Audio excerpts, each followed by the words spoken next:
All right, good evening, ladies and gentlemen, and welcome to Heartland Havoc 131. This is a pay-per-view broadcast tonight, a hype show. My name is Dave Little. We're coming to you live from the Dave Cave, and we are bringing you this hype show entitled Proud to be Awesome. Proud to be Awesome is the title of tonight's broadcast.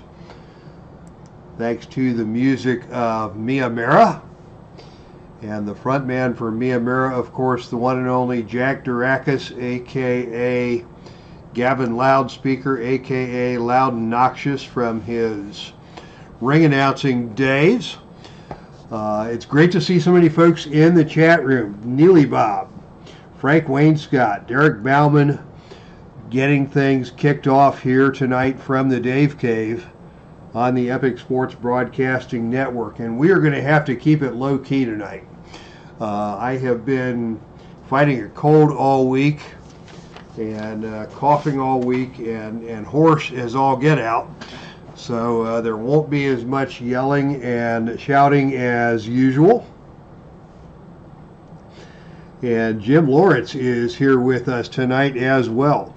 Our main event tonight will be for the NWA World Tag Team Championship. Stan Lane and Bobby Eaton, the Midnight Express, defending against the Road Warriors of Gary Hart. Plus we have 3 other title matches, 3 grudge matches, and a very exciting #1 contenders match headed your way throughout the evening. And we are going to start things off with the first grudge match of the night.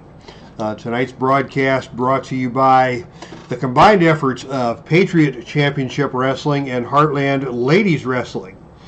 So you will see both PCW and Heartland Ladies Wrestling action here tonight. We're going to start things off with a grudge match brought to you by Patriot Championship Wrestling. And let me know, folks in the room, if you can hear this well, if the sound is sounding good. I'm getting good recording volumes from the OBS, so it should be pretty good to go here from the audio standpoint. Ladies and gentlemen, your opening contest is scheduled for one fall to a finish with no disqualification. This is a grudge match. Introducing first, out of Miami, Florida, standing at 5'8", weighing 231 pounds, this is Brickhouse Brown.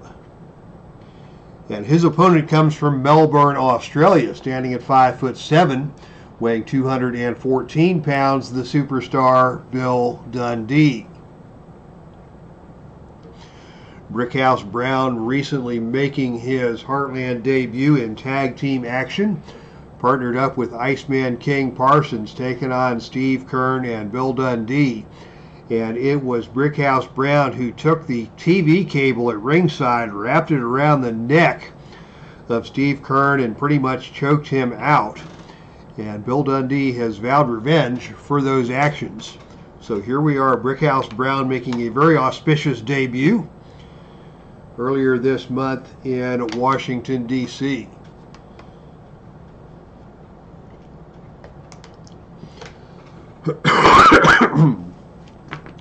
And now we've got our grudge match dice in play, and we are ready for action.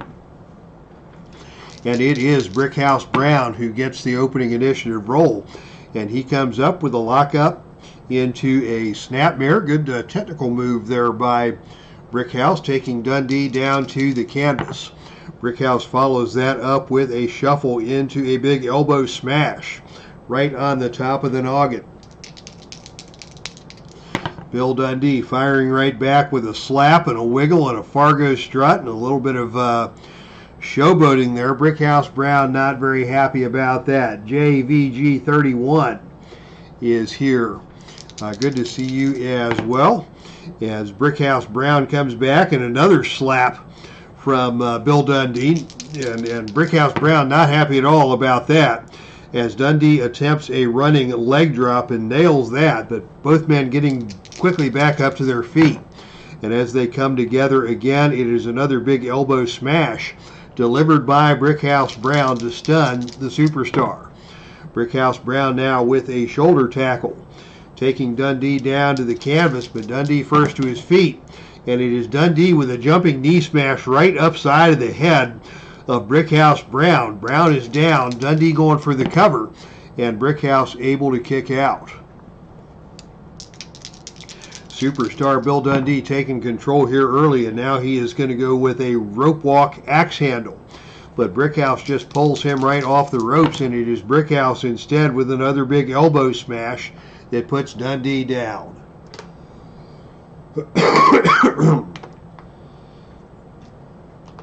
Dundee is down, Brickhouse Brown is in control, and Brickhouse goes for the side leg sweep, keeping Dundee at bay. Brickhouse follows that up with a series of drop kicks. Now he's going to try and pull Superstar into a Scorpion Deathlock, but is unable to do so. Dundee able to squirm his way out of that maneuver and come back instead with a spinning knee smash that nails Brickhouse Brown and slows him down for just a moment. Another running leg drop by Dundee keeps Brickhouse Brown down, and Dundee follows that up with a double foot stomp, but Brickhouse got out of the way of that one. And it is Brickhouse instead with a back elbow smash that stuns Superstar Bill Dundee.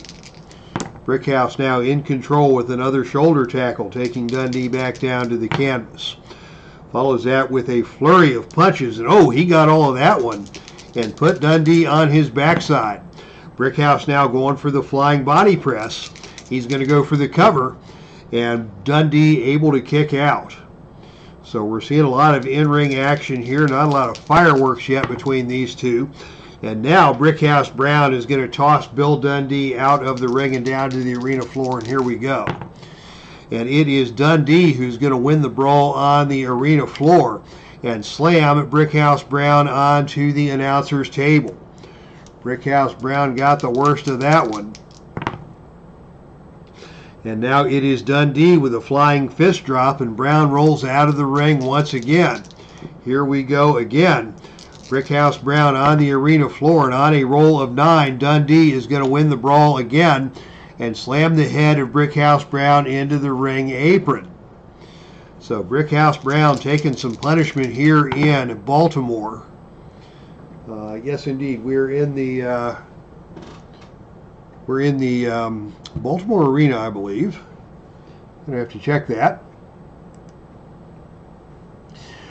Already forgot where we are, and we're still in the first match. But Brickhouse Brown is down once again. And Dundee is still in control after that flying fist drop. And now a sleeper hold applied. A sleeper hold applied by Bill Dundee. Brickhouse goes down to one knee. Dundee in control here. And he pitches Brickhouse out of the ring yet again. And once again on the arena floor, it is a battle. And this time both men are going at it. And it is going to be Dundee winning the battle once again with an Irish whip into the ring steps. So Brickhouse Brown not seeing a lot of success on the arena floor here tonight, as Dundee has dominated the action. All of the brawling has gone Dundee's way, and can Dundee finish it up now? He's going to go back to the sleeper hold, and this time Brickhouse Brown quickly escapes that. Dundee with a whip to the turnbuckle. Off the turnbuckle comes Brickhouse Brown, and on a roll of 6, that is going to be a reversal. It's going to be Dundee whipped into the turnbuckle, and now a big kick by Brickhouse Brown stuns the superstar.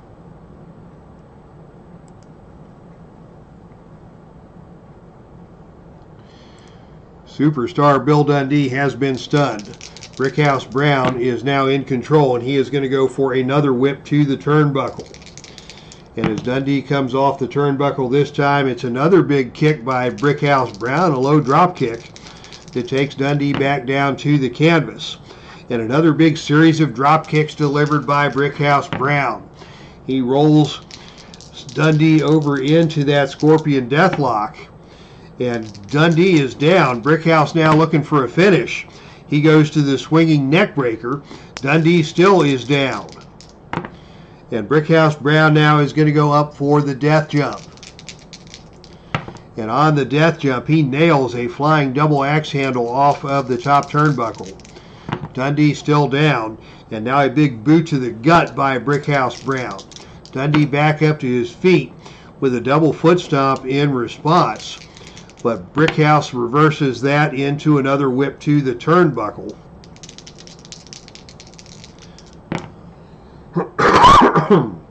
And off the turnbuckle comes Bill Dundee, and another big kick by Brickhouse Brown puts Brown back in control. Brown now with another series of drop kicks. And another roll over into an attempt at a Scorpion Deathlock. Cannot get that one cinched in. And instead it is Dundee on a brilliant reversal going to the Indian Deathlock. And now Brickhouse Brown is going out of the ring, and we're going to see some shenanigans. Shenanigans right here in the Baltimore arena.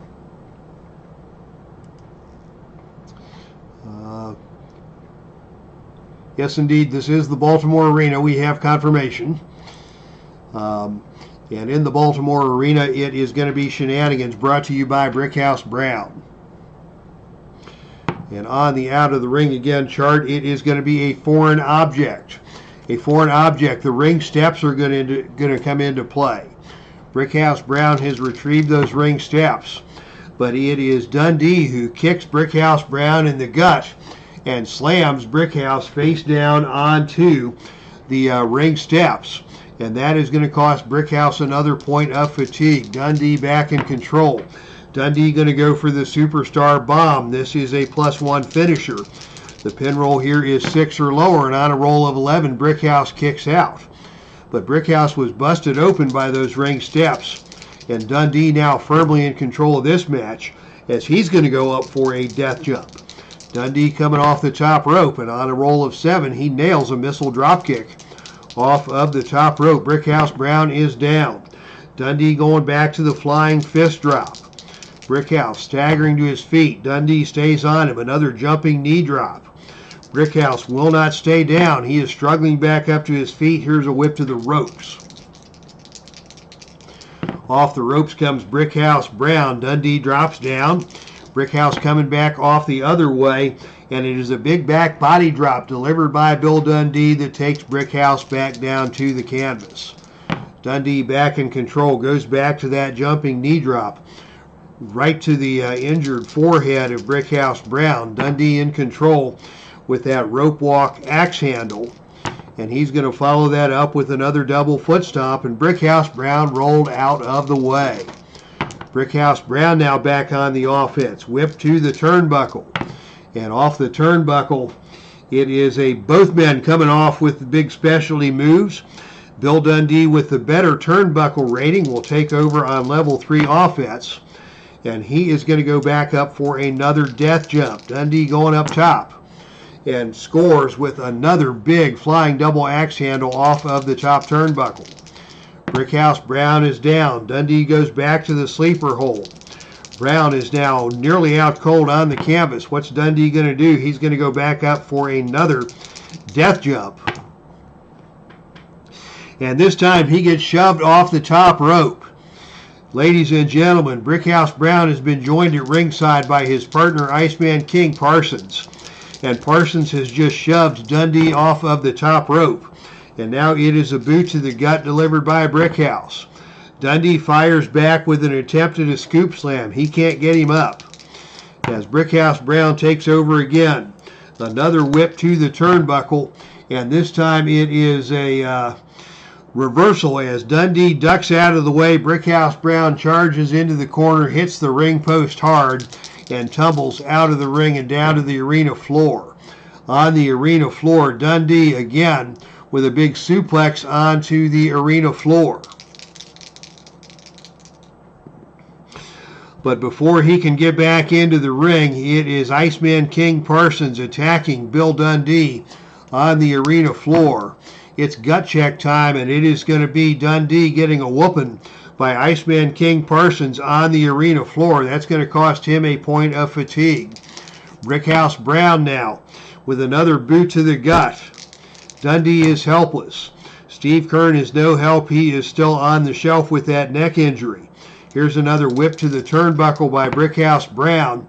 But again, he misses his charge to the turnbuckle as Dundee comes off with a running, skull-crushing, spinning lariat. He's going to go for the cover. And on a roll of 10, Brickhouse able to kick out. Dundee now back in control. He's going to go up for another death jump. And again, he is shoved off of the top turnbuckle and down to the canvas. Brickhouse now back in control with a boot to the gut.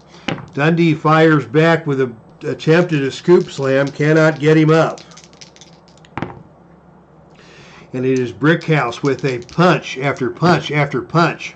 Brickhouse with a shoulder tackle that takes Dundee down.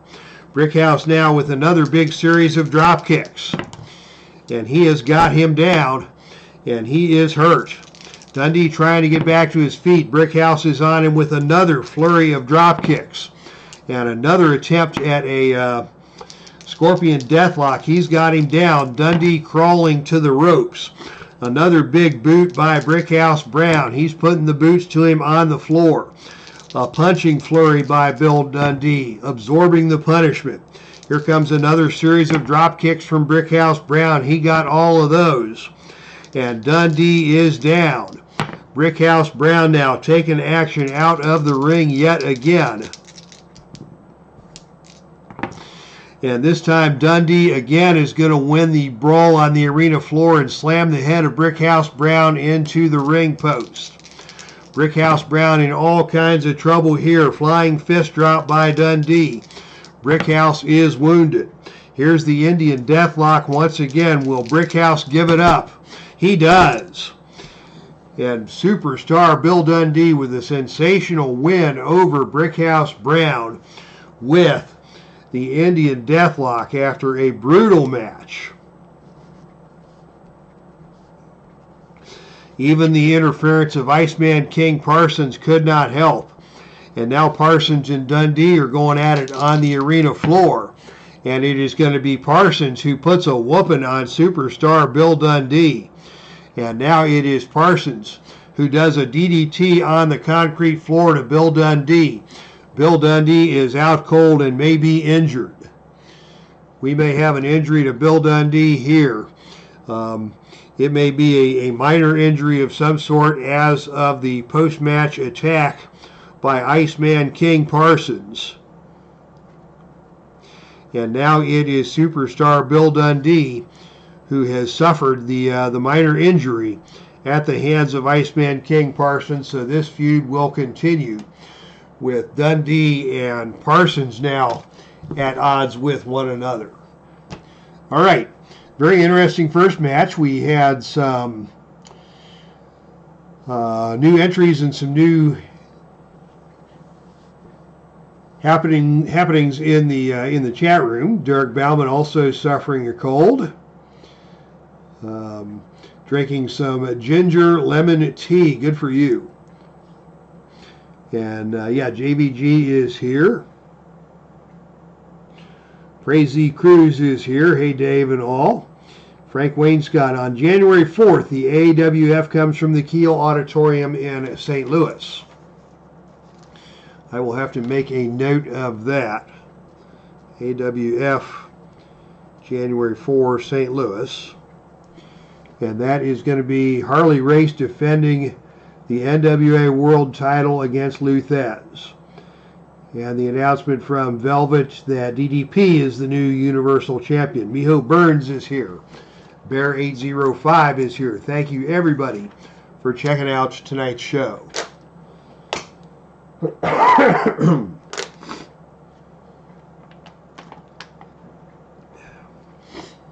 All right. Ladies and gentlemen, our next contest is going to be equally action-packed. Really good first opening grudge match between a couple of just sort of mid-card talents, but Brickhouse Brown made a splash in his opening battle and now took Bill Dundee to the limit here in Baltimore before Iceman King Parsons got involved and did some damage of his own. The next contest is a #1 contenders match for the Patriot Tag Team Championship. These two teams went at it earlier this month in Buffalo. Excuse me, in Montreal. In a match that ended in a double disqualification. So this will be a rematch, no disqualification rules. And the winners will get a shot at the Patriot Tag Team Championship. That title currently held by the Road Warriors, who are defending, who are challenging the Midnight Express tonight for the world title. So should the Road Warriors win the world titles tonight, whoever is the winner of this match will have a leg up on the competition for inheriting, if you will, the Patriot Tag Team Championship.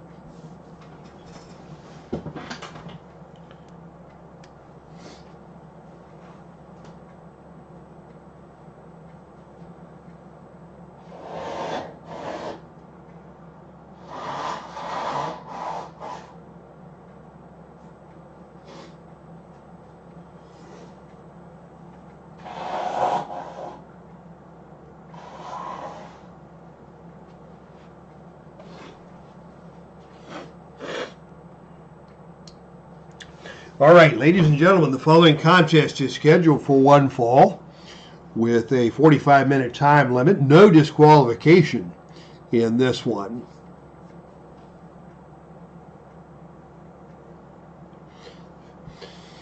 And this is a #1 contenders match for the Patriot Tag Team Championship. Introducing first, team #1 out of Croatia. At a total combined weight of 570 pounds, it is Bolo and Gito, the Mongols.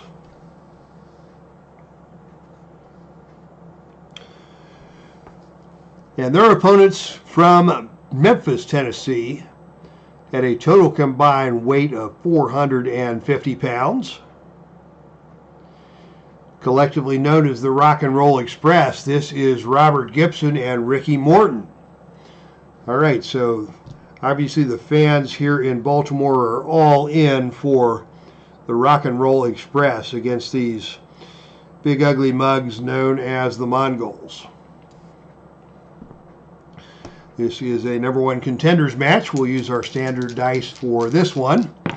And it will be Robert Gibson starting things off against Bolo Mongol, the bigger of the two Mongolian competitors here tonight. And as they come together in the center of the ring, it is going to be shenanigans. Shenanigans in the tag team match, brought to you by Robert Gibson as we go to our Face to the Mat Shenanigans book. In tag team action, the roll is 3-1. Is the wrestler a favorite? Indeed, he is. The crowd pumps up the wrestler and his partner. And Robert Gibson starts off with a flurry and immediately takes control. We'll put him on level 2 offense as he comes out with a series of rapid fire knee drops onto Bolo Mongol. Bolo getting to his feet slowly and comes right back. He's going to attempt a choke on the ropes. This is a choice D maneuver. He'll need 10 or lower. And on a roll of 10, he's got Robert Gibson choking on the ropes. And Gibson is quickly on the defensive as Bolo comes at him with partner Guido, and they're going to pummel him in the corner. That is an add 1 tag move. Gibson going to try and escape to make the hot tag, and now we've got new wrestlers in the ring on both sides as Guido moves out against Ricky Morton, and it is Ricky who gets the initiative and comes in with a whip to the ropes. Off the ropes comes Guido Mongol, and on a roll of 8, it is Ricky Morton with a big kick that stuns Guido. And now a whip to the turnbuckle. Off the turnbuckle comes Guido, and on a roll of 6, that's going to be a reversal. And as Morton bounces off of the rope, Guito hits him with a big elbow smash right to the noggin, and Ricky Morton is stunned. Guito stays at him with a face mangler. That's not very nice. And Ricky unable to make the tag. Babyface in peril here in Baltimore, as Guito now comes at him with a bear hug. Ricky Morton desperately trying to reach his partner, unable to do so, as Guito continues to work that bear hug. And now the top rope knee drop executed by Guito. He's going to go for the cover, and Ricky able to kick out. Guito now continuing to do his damage, coming with a Gobi nerve hold.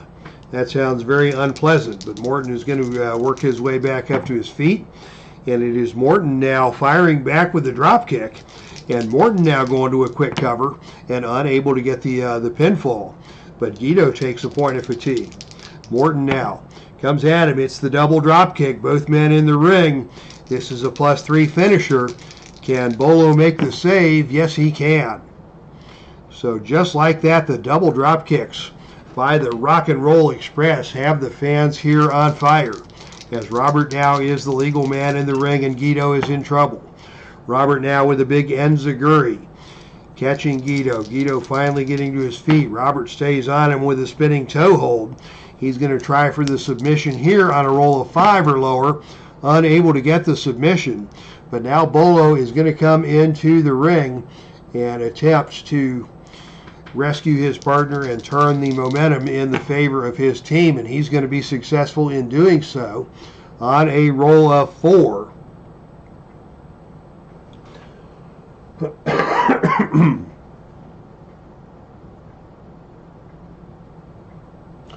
On a roll of 4 on the tag team interference chart. Let me pull that up here real quick. That is a success. Your team turns the table and rolls on level 3 offense. So Bolo making his presence felt, but that is the last interference that the Mongols have available. Guito now in control, and Guito is going to go for that top rope knee drop on Robert. The pin roll here is 4, and on Snake Eyes he may get him. Ricky trying to make the save, and is able to do so. Ricky barely makes the save. And now the Rock and Roll Express in trouble. This is a double team opportunity for the Mongols. And on a roll of 4, it is a devastating double team move. That's going to be another add 1 for Robert Gibson. And Bolo now the legal man in the ring. And with Robert at 3 points of fatigue, Ricky's going to have to try and turn the tide for his team. And on a roll of 7, now we've got all 4 wrestlers in the ring, and it is gut check time here in Baltimore. And the gut check roll is even. The gut check roll is even. So we've got all 4 men being put out of the ring. The pin save has been made. And now it's going to be Robert and Bolo, the legal men, back in the ring. And it will be an initiative roll won by Bolo. So after all of that, the referee has cleared the ring. Both teams now have used all of their pin saves. Bolo is in control with a big forearm smash to Robert.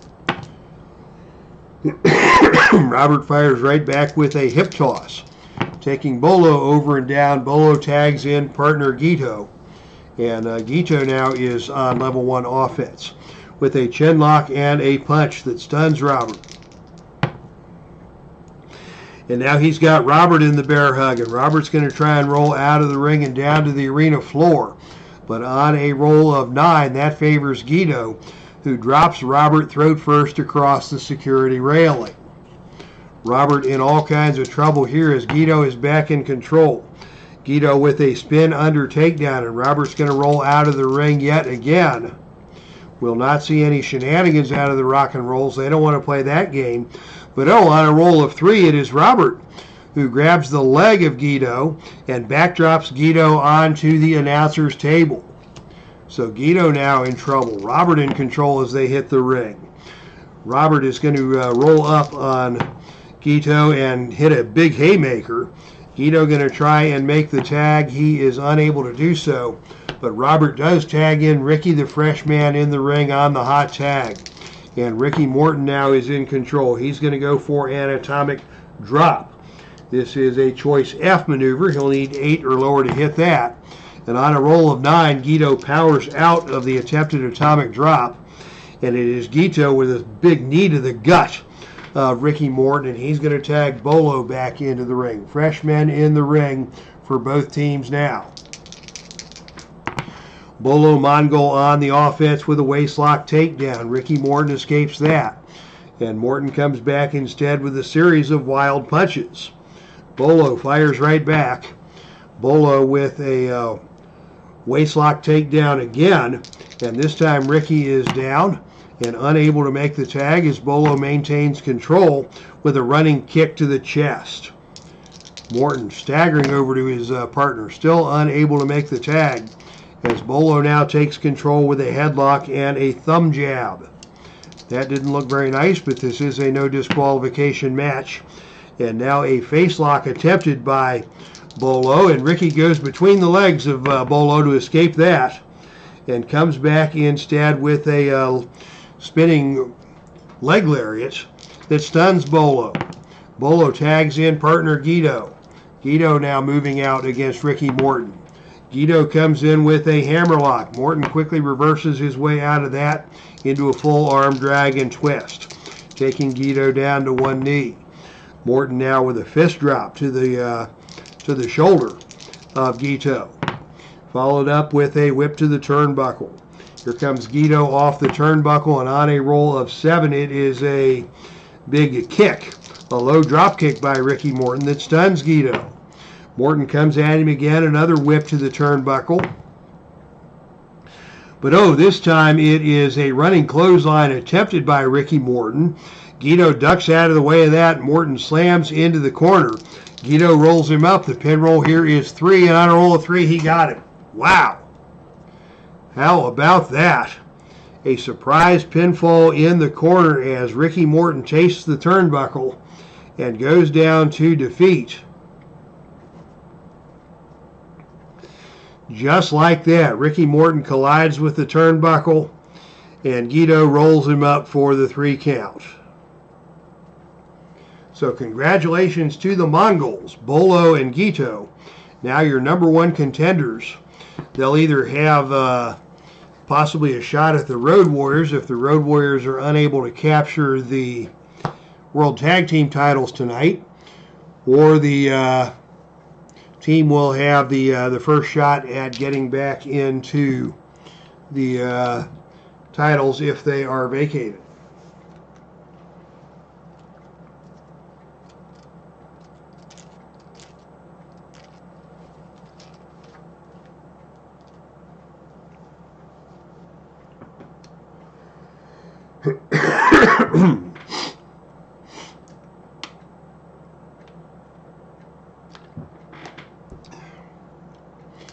All right, so unfortunate ending for the Mongols there.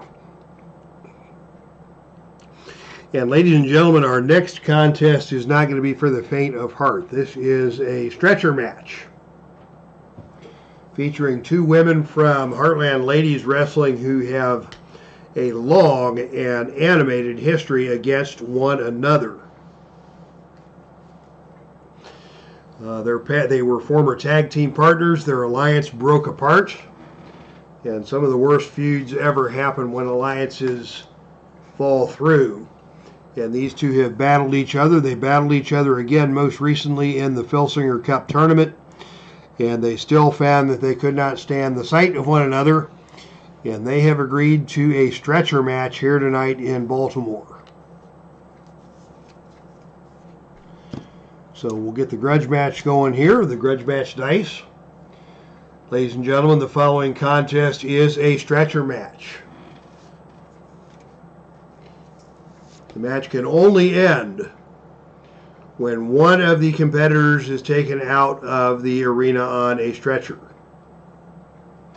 We have our stretcher match guideline here. Whenever a pin or finisher is rolled, roll instead on the chart below. The match can only end when one of the situations on the chart is rolled. Pin ratings and fatigue are not needed for this match. but we'll keep track of them anyways, just for the fun of it. Introducing first, from the Inferno. She stands at 5'7". She weighs 137 pounds. She is your soul's tormentor. This is MSCHIF. And her opponent hails from Spook City, Sacramento, California. She stands at 5'4", weighs 123 pounds. This is CHRISTINA von EERIE. A stretcher match here in Baltimore. And for my memory, this may be the first time we've had a ladies stretcher match. And I don't anticipate that either of these two will be acting much like a lady here tonight once the bell rings. And we are now ready. And sure enough, the opening initiative roll is going to be tied. And so we are going to go right to the shenanigans booklet for hardcore matches with CHRISTINA von EERIE, the responsible party. And on a roll of 6-3, is she mean? We'll say yes, they're both mean. Wrestler drags opponent to restroom and stuffs opponent's head into the toilet. So starting off with a swirly in this stretcher match, and MSCHIF already is not a happy camper. So CHRISTINA von EERIE takes control here, and she goes for the graveyard smash. And MSCHIF is staggering around, still trying to get the water out of her eyes. Springboard cross body by CHRISTINA keeps MSCHIF on her defensive. And now here is a big headbutt by CHRISTINA von EERIE. MSCHIF is completely disoriented as CHRISTINA comes at her with another headbutt. CHRISTINA von EERIE. Dave Gardner just wants a fair fight. Well, you came to the wrong place if you just want a fair fight, because CHRISTINA von EERIE now is going to continue to take advantage and just slaps MSCHIF right across the face. That was indeed not nice. CHRISTINA von EERIE follows that up with a sunset flip, and now MSCHIF reverses that, and for the first time attempts a neck breaker and gets CHRISTINA von EERIE over. Both ladies getting to their feet. CHRISTINA von EERIE taking the offensive, and she is going to attempt a vertical suplex. She'll need a roll of 8 or lower to hit that, and MSCHIF powers out. MSCHIF comes back at her with a series of clubbing forearms. CHRISTINA stands her ground. A neck breaker. CHRISTINA gets right back up to her feet. They are just wailing on each other. MSCHIF attempts the drop toe hold. CHRISTINA avoids that, and CHRISTINA comes back instead with another springboard cross body that takes MSCHIF back down to the canvas. MSCHIF down. CHRISTINA now going for the dead rising. A straight jacket double knee backbreaker.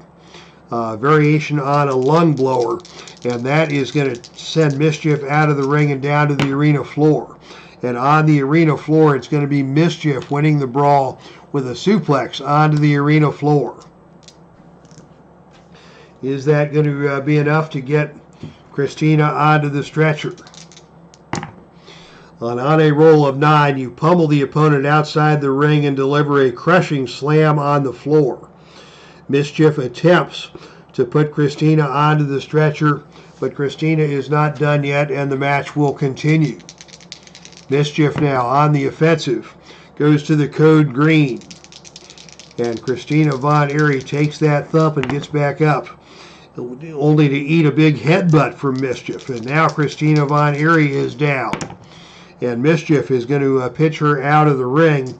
And here we go with another brawl on the arena floor. MSCHIF again gets the best of CHRISTINA and drops her throat first onto the security railing. Will that be enough for MSCHIF to get CHRISTINA onto the stretcher?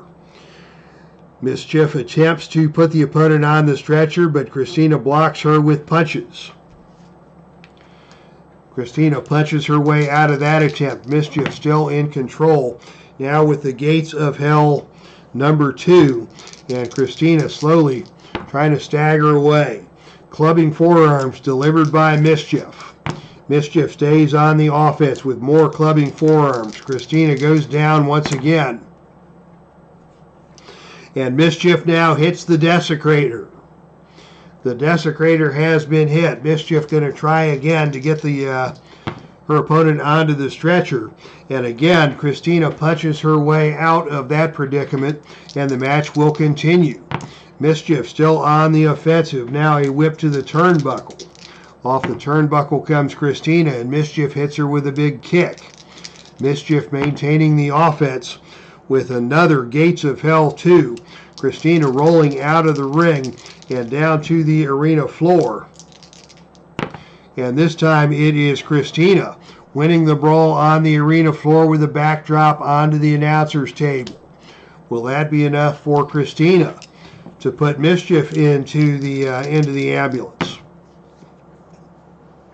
On a roll of 11, they're both brawling outside of the ring. CHRISTINA gains the upper hand and delivers a brutal beating outside the ring using steel chairs, the announcer's table, garbage cans, and anything you can get your hand on. The opponent is knocked out, and you put them on the stretcher. So CHRISTINA Von Eerie has won the stretcher match with just a kitchen sink full of everything that she could get her hands on: steel chairs, the announcer's table, garbage cans, and the finishing blow delivered by a big trash can.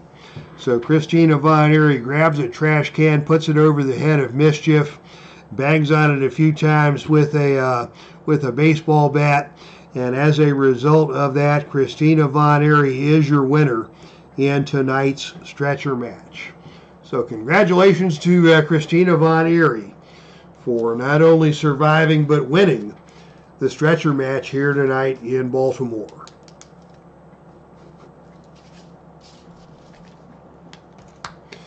So, question for you, Dave Gardner: was that a fair enough fight for your tastes? We may have to get a fight like that into 49 Quick Decks hockey when I get that going.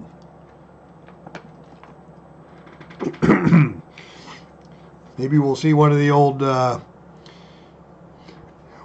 enforcer thugs from the NHL put a trash can over the head of his opponent and wail on it with a hockey stick.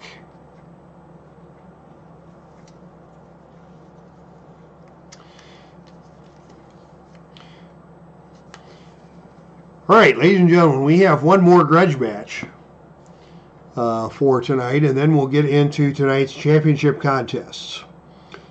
The following contest is a grudge match. It is scheduled for one fall to a finish with no disqualification. And this came about earlier this month in Montreal, as we introduce the participants. Introducing first from the Isle of Fiji, standing at 6 foot even, weighing 250 pounds, this is Jimmy SNUKA.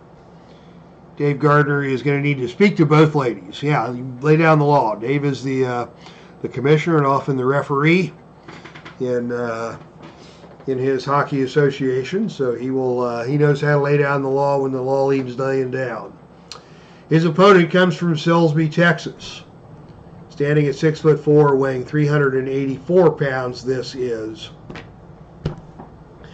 the world's strongest man, Mark Henry. Accompanied by his manager, Percy Pringle III. So yeah, this came about earlier this month in Montreal, as Jimmy SNUKA and his tag team partner, Bruiser Brody, had a match against Mr. Wrestling 1 and Mr. Wrestling 2. And after the match, SNUKA took after Mr. Wrestling 1 with a sledgehammer, and Mark Henry was not going to let that happen. Of course, Mr. Wrestling 1 and Mr. Wrestling 2, two of the most respected veterans in the wrestling industry. And Mark Henry was not going to let the likes of Jimmy SNUKA take advantage of a respected veteran in that fashion. So the confrontation came about, the challenge was made, the challenge was accepted, and here we are in Baltimore with Mark Henry fixing to take on Jimmy SNUKA in a no disqualification grudge match. And again, we're going right to the shenanigans table on the grudge match. Shenanigans brought to you by Jimmy SNUKA in this hardcore match. We saw what happened to MSCHIF in that last match. And now on a roll of 5-1 is the wrestler Heavy. Jimmy SNUKA is obviously not heavy. And so opponent stuffs wrestler's head into an ice chest. So first we had the swirly, and now we have Jimmy SNUKA getting a little ice bath to start things off, courtesy of Mark Henry. And the fans here in Baltimore appreciate that, as now it is Mark Henry attempting to take control with a double forearm hammer. And Jimmy SNUKA is going to fire right back, attempting a headlock. Mark Henry too big and bad to succumb to a headlock, and he just shoves Jimmy SNUKA away, and they're going to start all over again. They lock up once again as they come together, and this time it is Mark Henry attempting an elbow smash. Jimmy SNUKA, the more agile of the two, able to dodge that and instead return fire with a vicious chop. Mark Henry is not impressed. SNUKA comes at him again, this time with a whip to the ropes. Off the ropes comes Mark Henry, and on a roll of 8, that is the power roll. Mark Henry, obviously the more powerful of these two men, gets the best of that collision. And Henry comes then with a military press slam, pressing Jimmy SNUKA high overhead and dumping him down to the canvas unceremoniously. Mark Henry follows that up with a whip to the turnbuckle. As SNUKA gets to his feet, he's whipped to the turnbuckle. Here's the reversal. And instead it is Henry coming off the turnbuckle and SNUKA catching him with a big kick to the outside of the right thigh. SNUKA tries to follow that up with a leapfrog and a chop. He's going to go for the cover, and Henry kicks out of that with authority. SNUKA still in control here, tries a big power slam. Couldn't get him up, but instead grabs the tights, rolls him up for a pin attempt, and again not able to hold him down. Thought about the power slam and instead went with the roll up. Jimmy SNUKA now back in control, and he's going up for a death jump. Let's see, choice H. No, he'll go for the agility roll instead, and he hits the flying elbow drop on the agility roll. SNUKA maintaining control with another vicious chop, and Henry's had enough. Henry just grabs SNUKA and dumps him with a backbreaker down to the arena floor. Jimmy SNUKA now out of the ring. And right away we're going to the out of the ring shenanigans chart, brought to you by Jimmy SNUKA. And on a roll of 5, it is the foreign object coming into play. It's going to be a boot. Jimmy SNUKA has grabbed a boot out of the crowd and is going to attempt to come after Mark Henry with it. And it is Mark Henry who wins that initiative roll and slugs Jimmy SNUKA right upside the head with that boot. Bad idea by Jimmy SNUKA. Mark Henry now in control with a big bear hug, weakening his opponent. Henry follows that up with another big headbutt, and SNUKA is stunned. And now another big backbreaker, and SNUKA is down. Henry with a chance to do some damage here. He goes for a big splash. He's going to go for the cover. The pin roll here is 4, and on a roll of 7, Jimmy SNUKA able to kick out. Kathy Evans joining us here at ringside. As now Henry goes for the world's strongest slam. This is the +3 finish. The pin roll here 8 or lower, and on a roll of 10, SNUKA just able to get that left shoulder out of there. And the match will continue. Astonishing, Jimmy SNUKA has survived the world's strongest slam.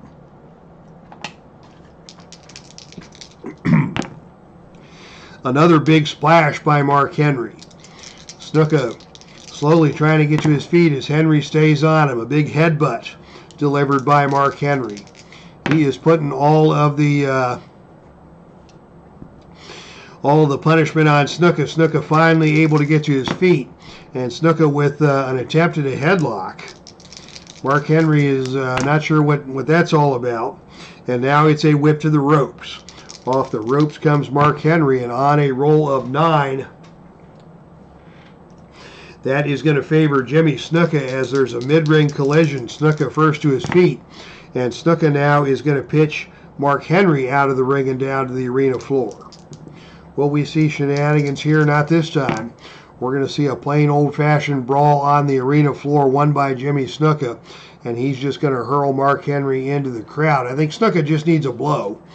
Just needs to catch his breath as Henry tries to untangle himself from the fans and the chairs and the railing and everything else to get back into the ring where Jimmy SNUKA is waiting. And it's going to be out of the ring again. And this time we will have shenanigans brought to you by Jimmy SNUKA. And once again, the boot is coming into play. Jimmy SNUKA's got that boot yet again. And this time it is SNUKA who slugs Mark Henry upside the head with that boot. And Henry now has been busted open.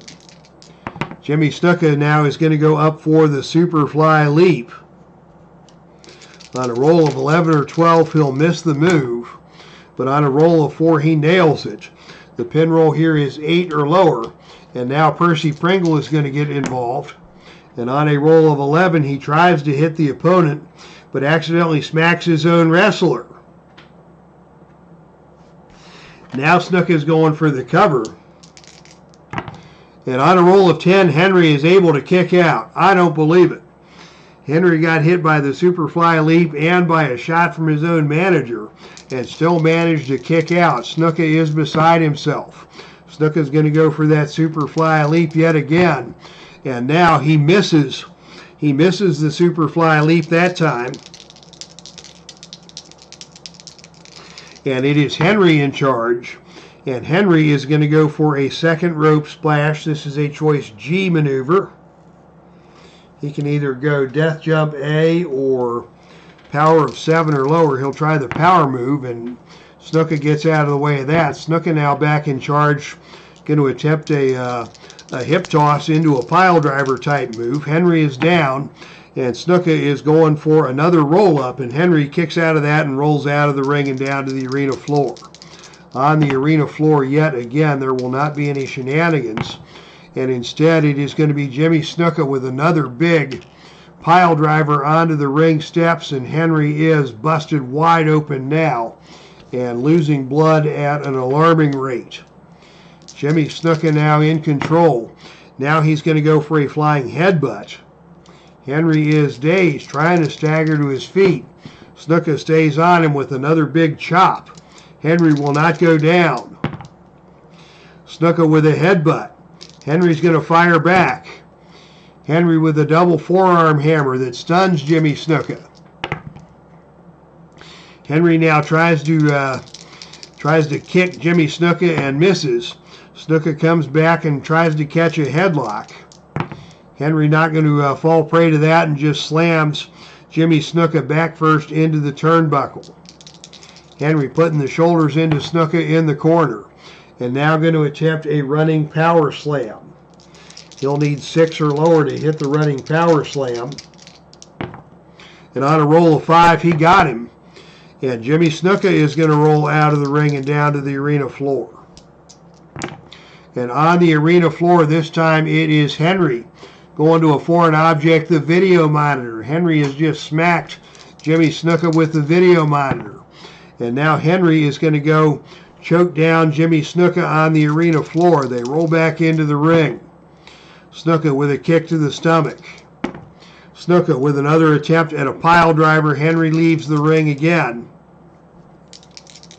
And this time it is Henry going to cook up some shenanigans on the arena floor. He's got the video monitor again. And this time it is SNUKA who, let's see, 7-5. It is SNUKA who wins the roll, and he kicks the video monitor away from Mark Henry.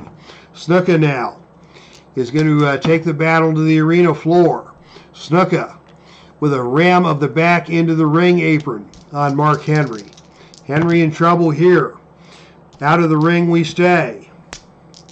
Shenanigans again by Henry. And this time it is outside interference. Vader is at ringside. Bruiser Brody is at ringside. It's a four-way brawl at ringside, and it is going to be a battle to a standoff. Jimmy Snuka getting the advantage of Mark Henry, and they're going to battle all the way out of the ring area. And there will be no winner in this one, as Snuka and Henry have battled all the way up the ramp and into the concourse area. Snuka getting the best of Henry with a headbutt.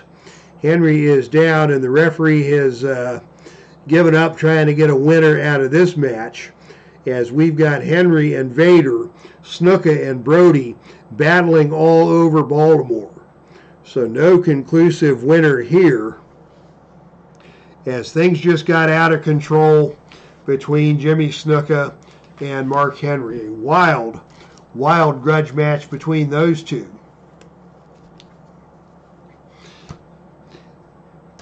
That will bring us to our intermission here at the Baltimore Arena. All right, I'm going to take about 2 minutes to collect my thoughts and get my voice back. And we'll be back with the second half of tonight's card very shortly.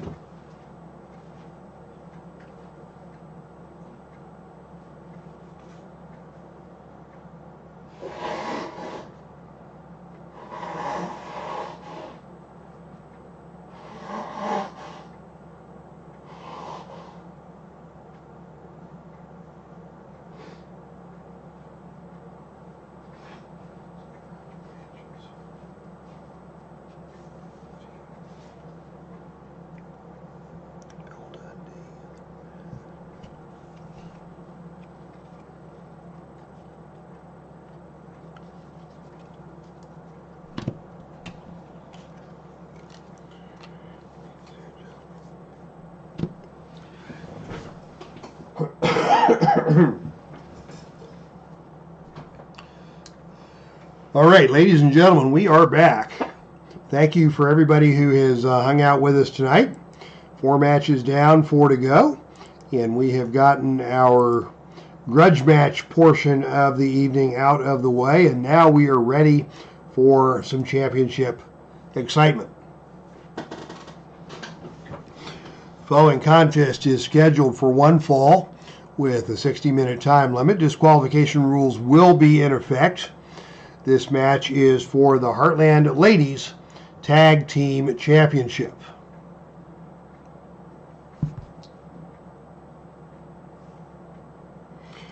Introducing first the challengers. Coming to the ring first out of Lisbon, Portugal. She stands at 5'5", weighs 128 pounds. This is Killer Kelly. And her tag team partner hails from Moscow, Russia. She stands at 5'3" and weighs 136 pounds. This is MASHA SLAMOVICH.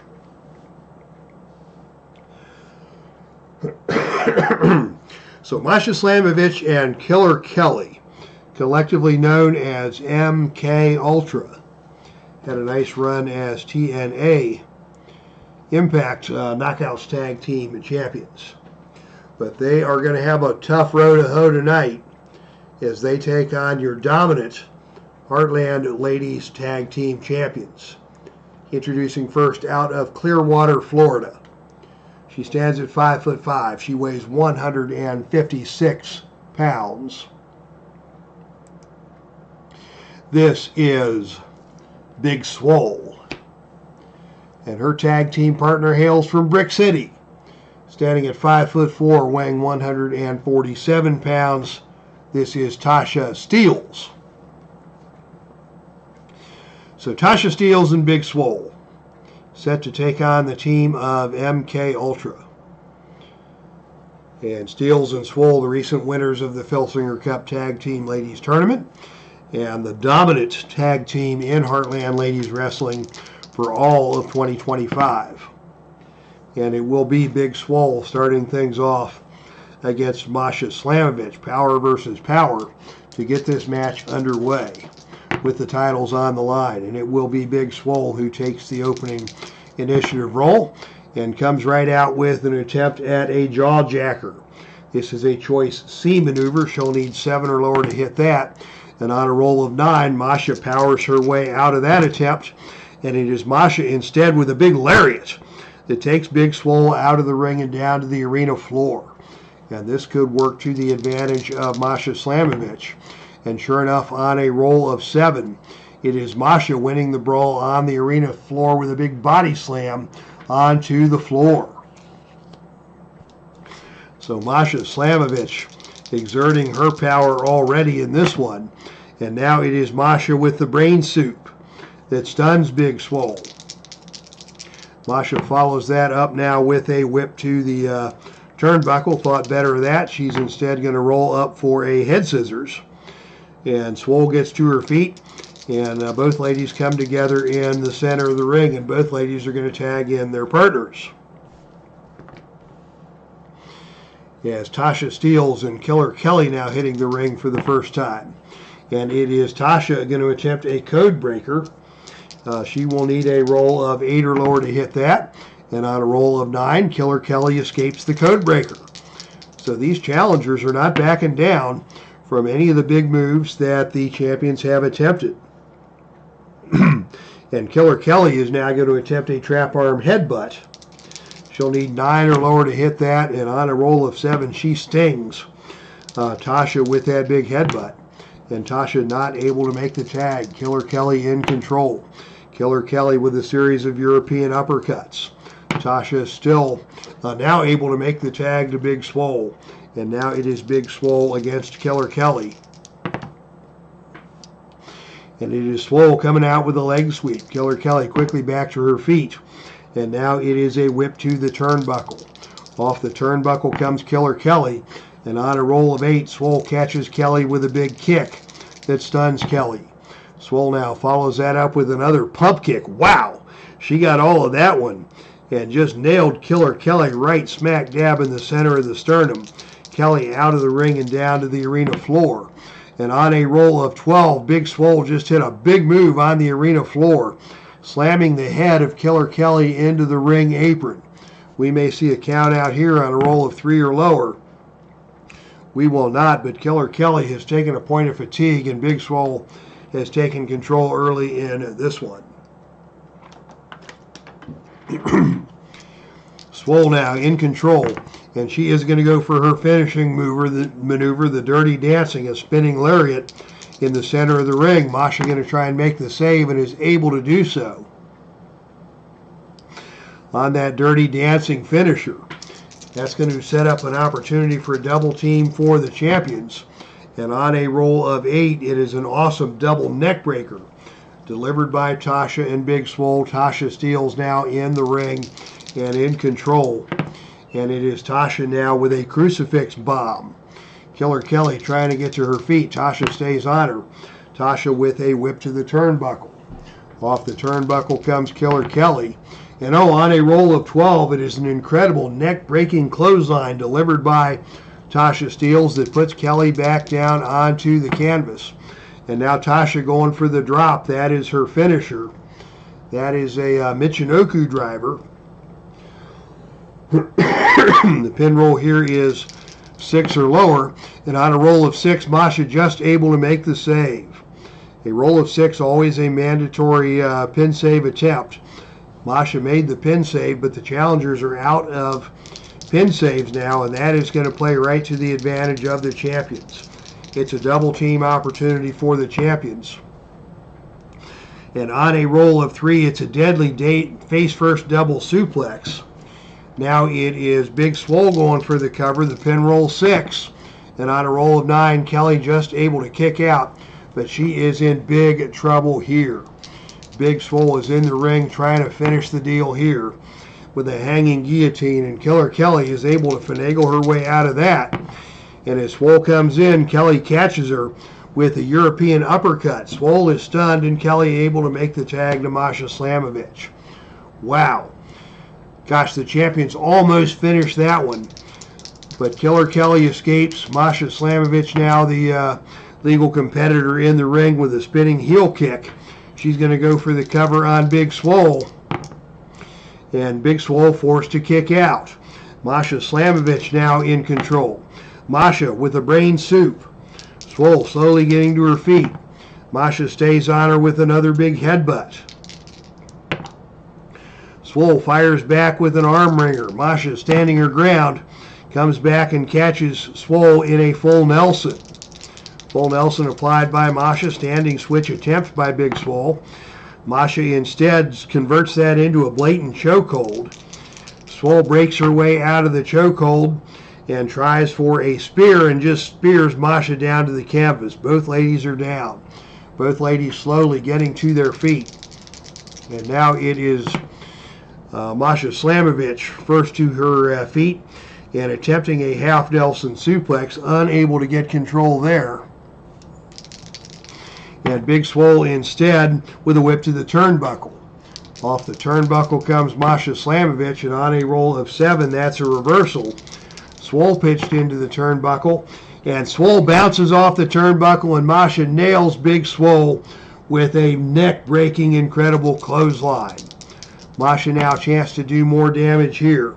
She goes for the Kremlin walls, that submission move, and Swole rolls out of the ring and down to the arena floor. On the arena floor, it is Big Swole winning the battle on the arena floor and hurling MASHA into the crowd. Risking disqualification is Big Swole. She may be disqualified here on a roll of 5 or lower, but no, the referee is going to let it go. And Big Swole has the opportunity to do some offense against MASHA SLAMOVICH. She goes for the flatliner. MASHA gets to her feet, and TASHA STEELZ tags back into the match. TASHA STEELZ now with a big spine buster. She's going to go for the cover. And on a roll of 9, MASHA able to kick out, but the champions now have taken control. TASHA is going to follow that up with an HKD. That is a springboard cutter. And again, she's going to go for the cover. The pin roll here is 4. And on a roll of 12, MASHA kicks out.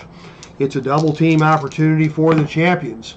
And on a roll of 5, it is a devastating double team move that's going to cost MASHA another point of fatigue. Things are looking bad for the challengers now. Big Swole in the ring is going to go for a death jump. Death jump to be attempted here, and on a roll of 11, she got all of that one. Perfect flying cross body block. She's going to go for the cover, and on a roll of 10, MASHA able to kick out once again. Big Swole doing everything she can, but the challengers just will not stay down. Big Swole now goes for the hanging guillotine, and MASHA gets the reversal. MASHA comes back with a spinning heel kick that nails Big Swole. MASHA going for the cover. She may get her here if TASHA can't make the save, but TASHA just able to make the save at the last possible instant. Wow, that spinning heel kick out of nowhere almost finished the match. And now we've got TASHA in the ring trying to turn the tide, and is able to turn the tide for her team. Big Swole back on the offensive here with the Texas Cloverleaf, and MASHA getting back to her feet as TASHA is being put out of the ring. Swole still on the offensive with a knee lift. Now the legal tag is made, and TASHA STEELZ is in the ring and on the offensive with the European uppercut, but MASHA absorbs that and comes right back with a half Nelson suplex that puts TASHA down onto the mat. TASHA unable to make the tag. MASHA tags in Killer Kelly. Both these ladies at 4 points of fatigue, so there is no fresh competitor, but here is Killer Kelly with a whip to the ropes. And oh, coming off the ropes, it is Killer Kelly with a huge bicycle kick that just drops TASHA STEELZ in the center of the ring. Killer Kelly with a chance to do some damage here. She goes for the penalty kick. Can TASHA make the tag? No, she cannot. Here's a double team opportunity for the challengers. And on a roll of 7, it's a bone-crunching double clothesline. TASHA is down. Can MASHA SLAMOVICH take advantage here? She goes for a whip out of the ring and down to the arena floor. And on the arena floor, it is TASHA STEELZ winning the brawl. TASHA wins the brawl with a drop kick over the security railing. Once again, we may see a disqualification here. We will not. TASHA back in control, and she is going to go up for a death jump. TASHA STEELZ going up for the death jump, but oh, on a roll of 4. Death jump B4, that is the opponent throws you down to the ring. TASHA went up too soon, and MASHA threw TASHA STEELZ down in the center of the ring. MASHA now on offense. MASHA with the Kremlin walls, that submission attempt. TASHA able to get to the bottom rope. MASHA follows that up with another big lariat, and TASHA is down. SLAMOVICH now, red star. TASHA will not stay down. SLAMOVICH follows that up with another big lariat. And TASHA finally makes the tag to her partner, Big SWOLE. This is a great match. Back and forth we go. The champions have had the advantage most of the way, but the challengers refuse to go down. As now MASHA SLAMOVICH blocks an attempted leg sweep, and instead comes back with a drop kick that misses. Big SWOLE in charge now with a headbutt. And she got all of that one. That's going to take a point of fatigue out of MASHA. MASHA goes down to the arena floor. But on a roll of 7, it is MASHA winning the brawl on the arena floor and slamming Big SWOLE onto the announcer's table. MASHA now with a chance to do some damage. She's going to go for a death jump. And she nails the death jump. That's going to create a double team opportunity for the challengers. And on a roll of 5, it's a devastating double team move. It's a add 1. Killer Kelly now in the ring and in control. TASHA going to have to interfere on her partner's behalf. And on a roll of 11, that ain't going to be good.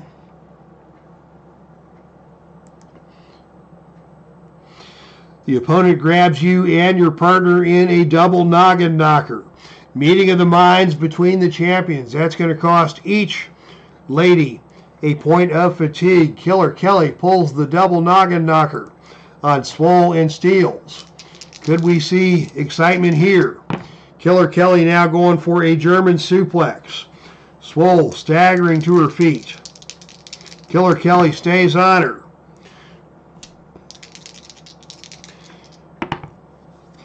With a series of a cravat and a series of knee strikes.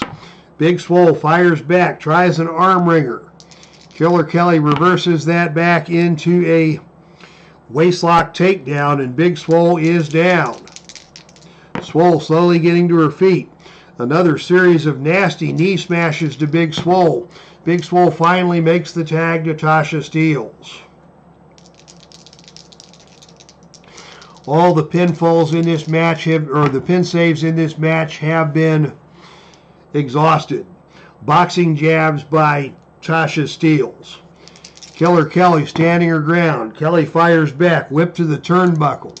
Off the turnbuckle comes TASHA, and on a roll of 11, it's another incredible neck-breaking clothesline. Killer Kelly with a chance now to do some damage. She's going to go for the Vala de Morte. This is a +1 finisher. It is a rolling DVD. The pin roll here is 5 or lower. And on a roll of 3, she got her.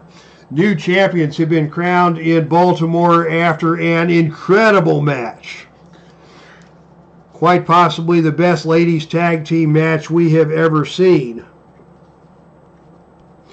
As Killer Kelly, out of nowhere, hits that Vala de Morte and pins TASHA STEELZ, new champions crowned here in Baltimore. Congratulations to the team of MK Ultra. MASHA SLAMOVICH, Killer Kelly getting a big win and ending the title reign of nearly a year from the team of TASHA, STEELZ, and Big SWOLE. What a match that was. Wow. Whatever voice I didn't have before, I definitely don't have now. 5 stars, says Miho Burns. 5 stars indeed. Yeah, that was quite the match of the year candidate there. And here we are just a couple of days from the end of the year. In fact, this will be the final Heartland show for 2026. Our next show will be the Buckeye Bowl 2026 on January the 1st. The Heartland adaptation of the Royal Rumble. Last year's winner, Hercules Hernandez. We'll see what this year brings in terms of surprises in the Buckeye Bowl. But perhaps no bigger surprise than the team of MK Ultra upsetting the champions and winning the Heartland Ladies Tag Team Championship right here tonight in Baltimore. All right, gosh, I feel like stuff's all over the place.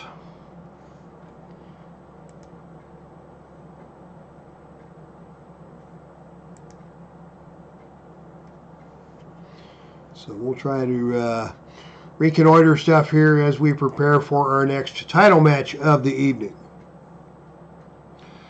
And this is another long rivalry being played out here again in Baltimore. Two men who have had many title matches will square off again with the Patriot Heavyweight Championship on the line.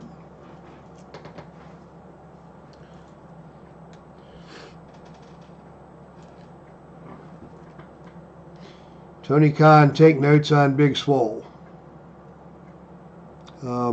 Yeah, Big SWOLE certainly all the potential in the world. She's got some chronic health issues.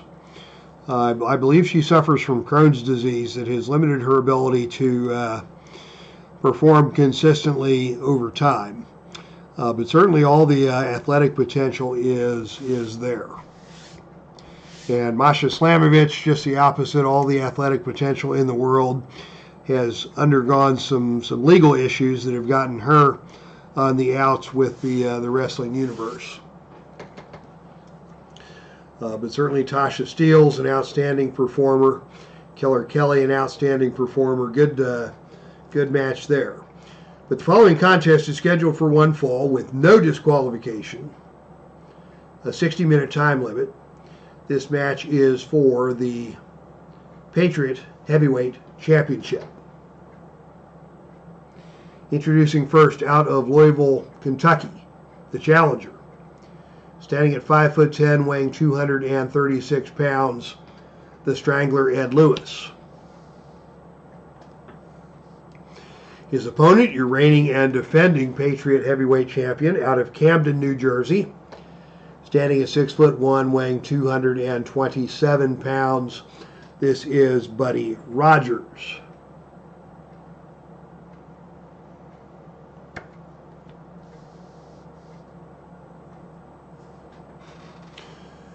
So these two are squaring off once again. Buddy Rogers, of course, won the Filsinger Cup in 2025.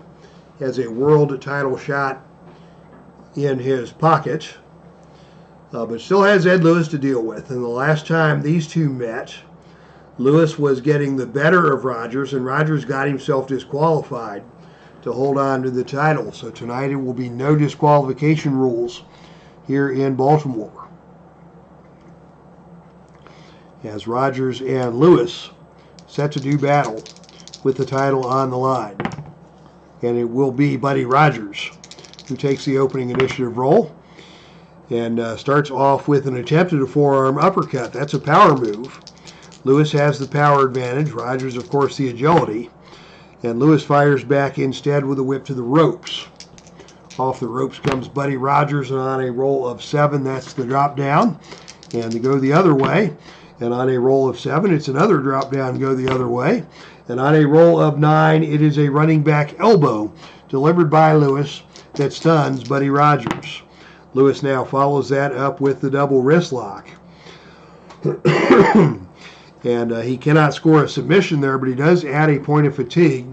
The submission roll only 1, but Strangler Lewis already on level 3 offense. And now the headlock is applied. Strangler is tenacious with this headlock, and if you've not seen Strangler Lewis's card before, he has got the finisher on 4, 5, and 6, but it's a 0 finisher, so it's really more of a grind it out. Rogers will not submit to the first application, but once Lewis gets this hold in place, it is trouble. And now it is Buddy Rogers rolling out of the ring, where Lewis actually has the advantage. And on a roll of 7, Lewis wins the brawl on the arena floor with a big suplex onto the concrete. So Buddy Rogers not faring well at the early stages of this match, and now Lewis has got the headlock on him again. Headlock applied again, the submission roll 3, and Rogers again able to work his way free. But Lewis already weakening Buddy Rogers to the tune of 3 points of fatigue. Now he's going to go for a bear hug power bomb. This is a choice E maneuver, choice E. So he will need 7 or lower to hit this. And on a roll of 5, he does hit the bear hug power bomb. And Buddy Rogers is slow to get to his feet. Lewis stays on him with a jackknife arm scissors. And now Rogers finally gets the reversal, and it is Rogers who breaks away and nails Ed Strangler Lewis with a series of drop kicks. Lewis now on the defensive. Rogers comes at him with a whip to the ropes. Off the ropes comes Lewis. And on a roll of 9, that is the power roll, and the power advantage, as we know, belongs to Ed Lewis. And Lewis now follows that up, gets to his feet, tries for a leg sweep. Rogers able to dodge that, and Rogers instead comes back with a slap across the face. Wow. Arrogant strut by Buddy Rogers. Lewis is not impressed. Lewis comes right at him with another whip to the ropes. Off the ropes comes Buddy Rogers, and Buddy Rogers eats another big elbow smash from Ed Lewis. Lewis maintaining control now with a grapevine and throw. Rogers first to his feet, catches him coming in, and he whips Ed Lewis into the ropes. Lewis comes off the ropes and catches a running back elbow from Buddy Rogers. Rogers now on the offensive with a hard punch. Lewis not impressed. They go toe-to-toe in the center of the ring. Buddy Rogers tries a running tackle. Lewis powers his way out of that, and Lewis instead with another whip to the ropes. Coming off the ropes now is Rogers, and Lewis drops his head too soon, and Buddy Rogers drops him with an awesome pile driver. Lewis now is down, and Rogers is not going to let Lewis escape the ring. Instead, Rogers with another hard punch to the side of the head. Lewis firing right back with a grapevine and a throw down to the canvas. Rogers is down. Lewis is on him. Whip to the turnbuckle. Off the turnbuckle comes Buddy Rogers. And oh, he gets caught with a sucker punch. Sucker punch by Lewis. And Lewis now comes at him with a head scissors. Takes him back down to the canvas. Lewis follows that up with another attempted leg sweep that will not work, as Lewis dodges that and scores with another hard punch to the side of the head. But Lewis has not fallen prey to any of these punches. He takes him right down with a jackknife, tries an arm scissors. Rogers reverses that. These men know each other extraordinarily well, and it is Rogers with a whip to the ropes. But coming off the ropes is Lewis with a running knee smash, and that stuns Buddy Rogers. And Lewis now pitches Rogers out of the ring and down to the arena floor. This may work to the advantage of the challenger, and on a roll of 6, it is Lewis with a body slam onto the arena floor. Rough stuff by Ed Lewis. And now Lewis goes back to the Strangler's headlock. Strangler's headlock applied. The submission roll is 4. And on 7, Rogers kicks out again. But Lewis is back on the offensive. He has Rogers grounded. Headlock applied once again. And still, Rogers will not submit, but he is wearing down and showing signs of the punishment that Lewis has administered. Rogers rolls out of the ring. Lewis stays on him. But this time it is Buddy Rogers winning the brawl on the arena floor with a diving clothesline off the ring apron. This is a no disqualification situation. So Rogers rolls him back into the ring for an atomic drop. And this time it is Lewis who goes out of the ring and down to the arena floor. And Lewis, who initiates a brawl on the arena floor, and Lewis this time wins the brawl on the arena floor with a throat drop onto the security railing. Both these men throwing caution to the wind. And now Lewis goes out of the ring yet again on Rogers, and Rogers again forced to make that helpless crawl back into the ring, and Lewis throws him out yet again.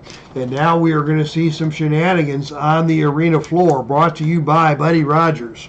He's got to do something here. And it is going to be a foreign object brought into play by Buddy Rogers. He's got some knitting needles. Where's JT 2.0 when you need him? Those belong to Mrs. JT 2.0. Strangler Lewis trying to defend himself against the knitting needles, and is able to do so because he's got such an advantage in the fatigue department that Lewis has disarmed Buddy Rogers of those needles. And now back in the ring, Lewis has got the headlock going once again. And on a roll of 7, he almost got him. Buddy Rogers on the verge of tapping out. Can Lewis keep the pressure on? No, Rogers able to escape the headlock. And Lewis now is going to go for a running lariat. He needs 6 or lower to hit that. And Rogers dodges the running lariat. And it is Rogers with a jumping knee smash that puts Lewis on the canvas. Lewis is down. Can Buddy Rogers take advantage? He goes to the atomic drop. He's going to go for the cover. The pin roll is Snake Eyes. He won't get him. Can Rogers set up the figure 4 grapevine? No, he cannot. An elbow drop stuns Ed Lewis. Rogers follows up with drop kicks. Lewis getting back to his feet. Rogers now with a pile driver. Lewis again getting back to his feet. Lewis will not stay down. Rogers doesn't have the strength to keep him down. He tries another drop kick. He goes for the cover. And again, Lewis able to kick out. Can Rogers keep Ed Lewis down long enough to get the grapevine? Yes, he can. The figure 4 grapevine is applied. The submission roll here is 8 or lower, and on a roll of 9, Lewis able to get to the bottom rope. Wow. Both these men on the verge of submitting multiple times. What's Rogers going to do now? He's going to try a pin using the ropes. The referee sees it and will not count the pinfall. Rogers stays on him. Goes for the elbow drop. Both men getting back to their feet. Lewis now with the head scissors. Can't get him down. Rogers on the reversal with a pile driver. Lewis rolls out of the ring yet again. On the arena floor, it is Lewis winning the brawl. It is Lewis with a DDT onto the concrete floor. Buddy Rogers in trouble here. He's going to go for that step over toe hold. He needs a roll of 8 or lower to complete that. And on a roll of 7, he got the step over toe hold in place. What's he going to do now? Lewis goes to the neck yoke, trying to further weaken the neck of Buddy Rogers. And now he is going to go for that bear hug power bomb. He's going to need 7 or lower to hit that one. And Rogers is able to escape the bear hug power bomb. And Rogers now with a drop kick. Lewis getting back to his feet. Rogers with a jumping knee smash. He goes for the cover. And on a roll of 5, he got him. Wow, another match of the year candidate there. As Buddy Rogers, despite 6 points of fatigue, gets the victory over Ed Strangler Lewis with a jumping knee smash out of nowhere. So congratulations to the original Nature Boy, Buddy Rogers, who has successfully defended the Patriot Heavyweight Championship here tonight in a brutal matchup against his longtime nemesis, Ed Strangler Lewis.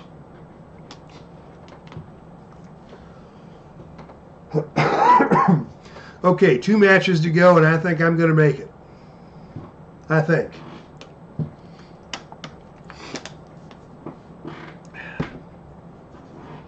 Got enough voice to get me through hopefully 2 more championship matches. Looks like we've still got about 9 folks on the channel. Mark Ferguson here with us. Thank you for joining us, my friend.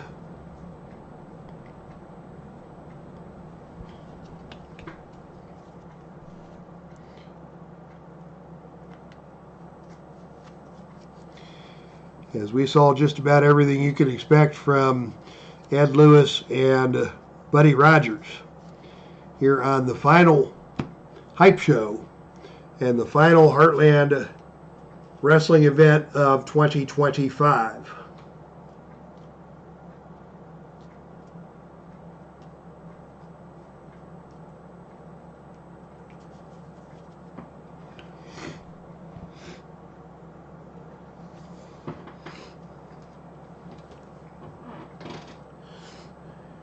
Ladies and gentlemen, your following contest is scheduled for 1 fall with a 60-minute time limit. Disqualification rules will be in effect. This is a match for the Heartland Ladies Championship.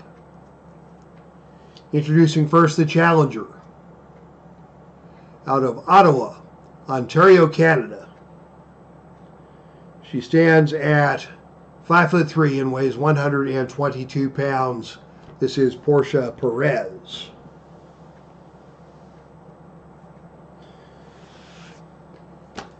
And her opponent is your reigning and defending Heartland Ladies Champion out of Austin, Texas. Standing at 5'2", weighing 160 pounds. This is the Juggernaut Jordynne Grace. Jordynne Grace, another dominant champion in Heartland Ladies Wrestling. Of course, we saw the dominant tag team champions go down to defeat in surprising fashion here earlier tonight. Can Portia Perez pull the upset over Jordynne Grace? That remains to be seen.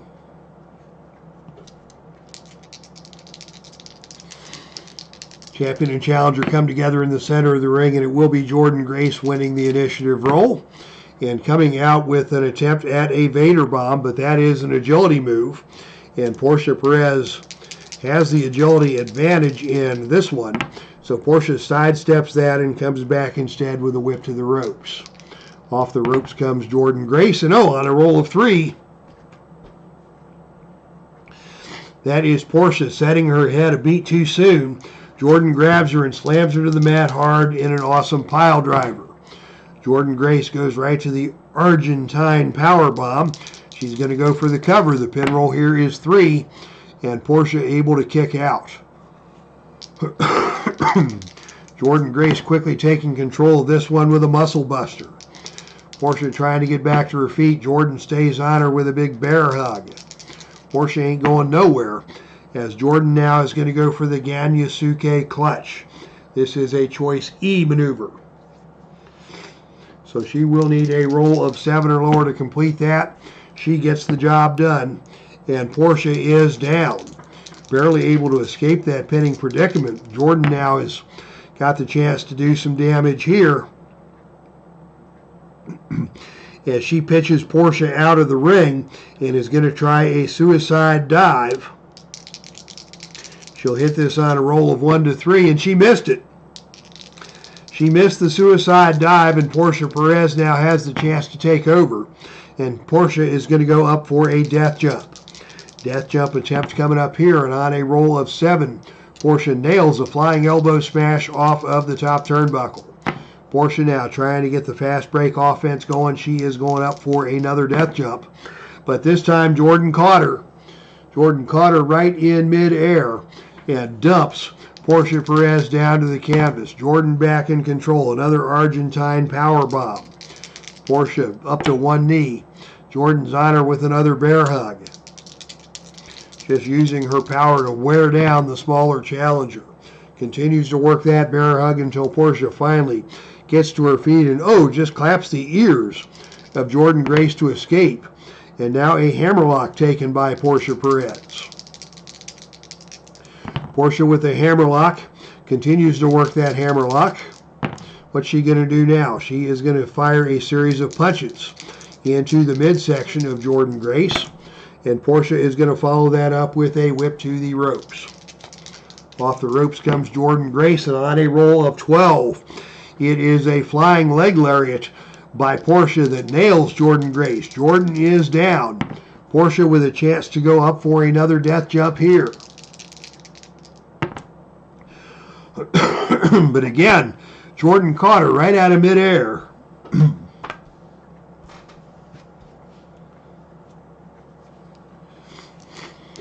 And slams Portia down to the canvas yet again. So Portia unable to take control as Jordynne back on the initiative, escaping or preventing Portia from escaping the ring, and instead Jordynne hits Portia with the pounce and knocks Portia about 15 feet in the air across the ring. Jordynne had all the momentum on that one, and now she's going to go back to the Ganyasuke clutch. She could get a pin off of this move. She has done so before, but Portia able to escape, and Jordynne comes back now with a hip attack. Both ladies getting to their feet, and Portia quickly attempts a hair pull takedown. Jordynne not going to fall for that, and instead catches an arm lock. Portia works her way free from the arm lock and works a hammerlock. Seeing some back and forth here, and another series of punches thrown by Portia Perez to regain control. Portia with a whip to the ropes. Off the ropes comes Jordynne Grace, and on a roll of 9, that's the power rating, and by far the power rating in this match belongs to Jordynne Grace. Jordynne follows that up with a big pounce, and that's going to send Portia tumbling out of the ring and down to the arena floor. That's okay for Portia, though. She's got the advantage out there on the floor. And on a roll of 6, it is Portia who wins the brawl and just hurls Jordynne Grace into the crowd, risking disqualification. We may see a disqualification here. We will not, as the ref is going to let the action continue. And now it is Portia going up for another death jump. She's had mixed results coming off the top rope. And once again, Jordynne caught her. And once again, Portia is slammed down to the canvas. And now a fall from Grace delivered by Jordynne Grace. Portia hitting the mat hard yet again, starting to show some of the effects of those high impact moves. And now a muscle buster executed by Jordynne Grace. Portia slowly getting to her feet as Jordynne is going to go back to the Ganyasuke clutch. This time Portia able to escape that, and Portia instead with a jawbreaker dumps Jordynne Grace. Portia now, chance to do some damage here, goes for a whip to the ropes. And coming off the ropes this time, it is a drop down and come back the other way. And now a high back body drop delivered by Portia Perez that sends Jordynne Grace flopping down to the mat yet again. Now a quick drop kick sends Jordynne Grace out of the ring. And on the arena floor, again, it is Portia with a drop kick over the security railing.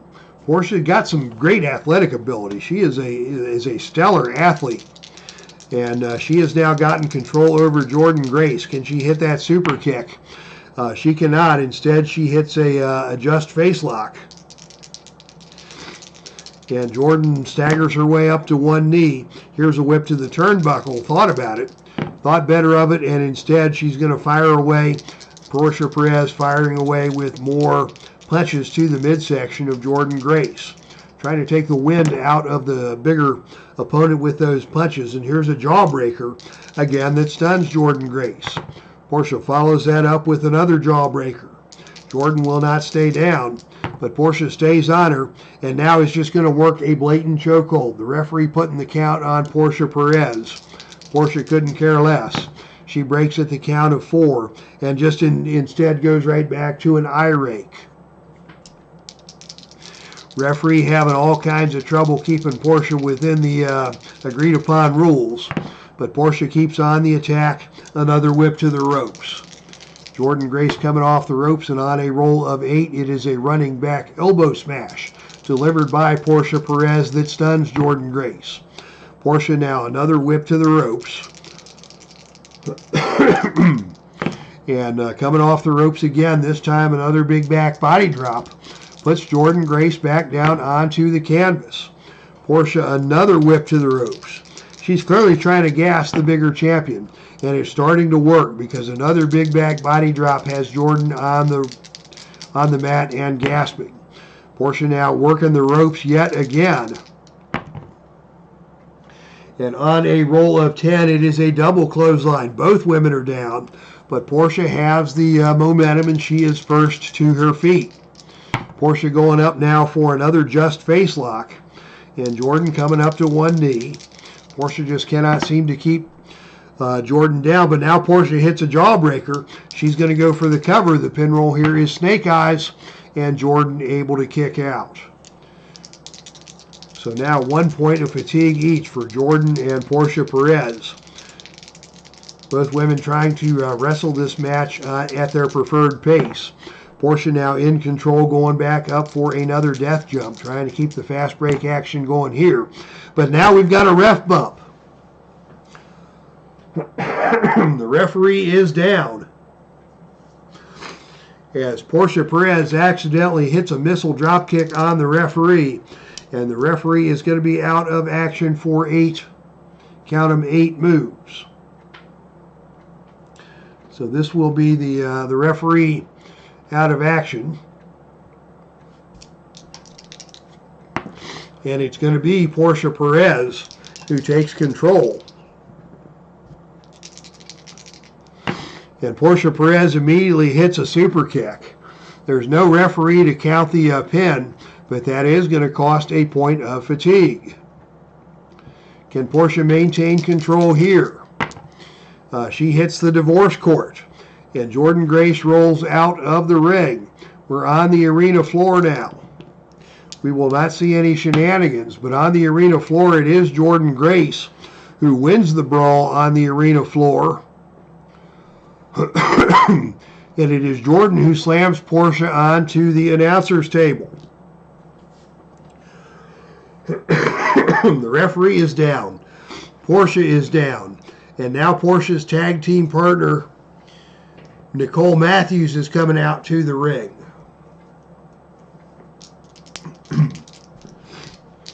For an out-of-the-ring attack. And it is going to be the Canadian Ninjas, Portia Perez and Jordynne and Nicole Matthews, putting a beating on Jordynne Grace. Jordynne Grace is down, and she may be injured. With no referee here to do nothing about it. And Jordynne Grace is going to be hurt pretty badly as a result of that double team attack. We go to the injury roll. And on the injury roll, we have a moderate injury suffered by Jordynne Grace. So the injury table has come into play here. And can't nobody do nothing about it because there ain't no referee to help. So that's going to cost Jordynne another point of fatigue. Nicole Matthews scurries away. Portia back in control with another divorce court and another point of fatigue. The referee is starting to come around. Nicole Matthews trying to help the referee back into contention. Another divorce court has been hit. The referee is just starting to get to his feet. Action on the outside of the ring. And Portia Perez now drops Jordynne Grace stomach first across the security railing. That's going to cost another point of fatigue. The referee now is back in action. Nicole Matthews rolls Jordynne Grace back into the ring. Portia hits her with the divorce court again. Jordynne Grace is still down. She is almost motionless. Out of the ring we go again. And Portia Perez continues to do damage on the arena floor, slamming the head of Jordynne Grace into the ring apron. And Portia now with the just face lock. Jordynne struggling to her feet. Portia blatantly with a chokehold. The referee puts on the count. Jordynne immediately goes back to a quick drop kick. And Jordynne Grace is out of the ring, barely able to get back in ahead of the 10 count. Portia hits her with the just face lock again. Jordynne Grace nearly out on her feet. Portia going up for the death jump. And Portia comes off the top rope. Jordynne catches her. Jordynne rolls through. Jordynne attempts a cover. The pin roll here 4 or lower. And Portia able to get that left shoulder up. Can Jordynne rally here? Jordynne now goes to the muscle buster. She goes for the cover again. And Portia kicks out again. We have seen yet another remarkable match here. Jordynne Grace with the fall from Grace. Portia slowly getting to her feet. Jordynne tries the Ganyasuke clutch. This time Portia is able to escape. Portia reverses that into another big drop kick. Jordynne goes out of the ring. On the arena floor it is Portia with a diving clothesline off of the ring apron. Pushing Jordynne back into the ring. She goes for the super kick. The pin roll here 9 or lower, and on a roll of 5 she got her. Another major upset here tonight in Baltimore as Portia Perez steals the Heartland Ladies Championship from Jordynne Grace in a very controversial match. The ref was knocked out. Double team action took place. Jordynne Grace seems to have suffered an injury. And in spite of that, she did her best to fight back. But just didn't have enough as Portia was able to take the action outside the ring and continue the beating on Jordynne Grace and finally put her away with a super kick. Neely Bob says, water, David. You're absolutely right. I'm going to take one more break, and then we'll be back with tonight's main event.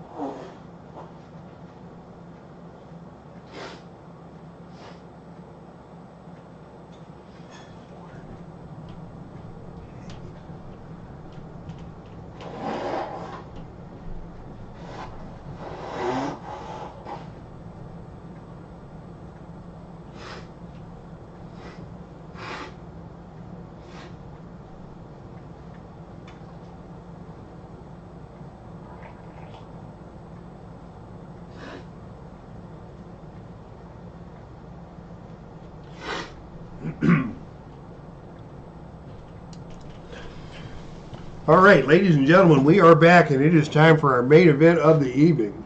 We have already seen 2 surprising title changes, but this match is anybody's match.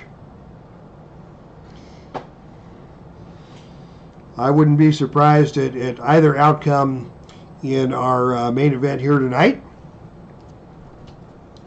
Following contest is scheduled for one fall with a 60-minute time limit. This match is for the NWA World Tag Team Championship.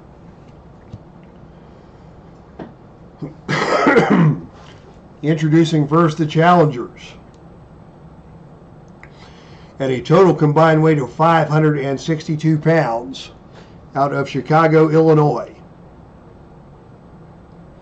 Accompanied to the ring by their manager, Gary Hirsch. The challengers, Hawk and Animal, the Road Warriors.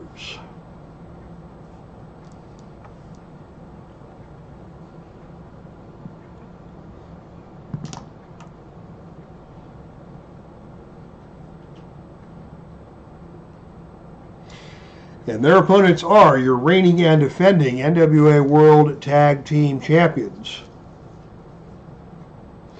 Accompanied to the ring by Jim Cornette. At a total combined weight of 458 pounds, Beautiful Bobby Eaton and Sweet Stan Lane, the Midnight Express.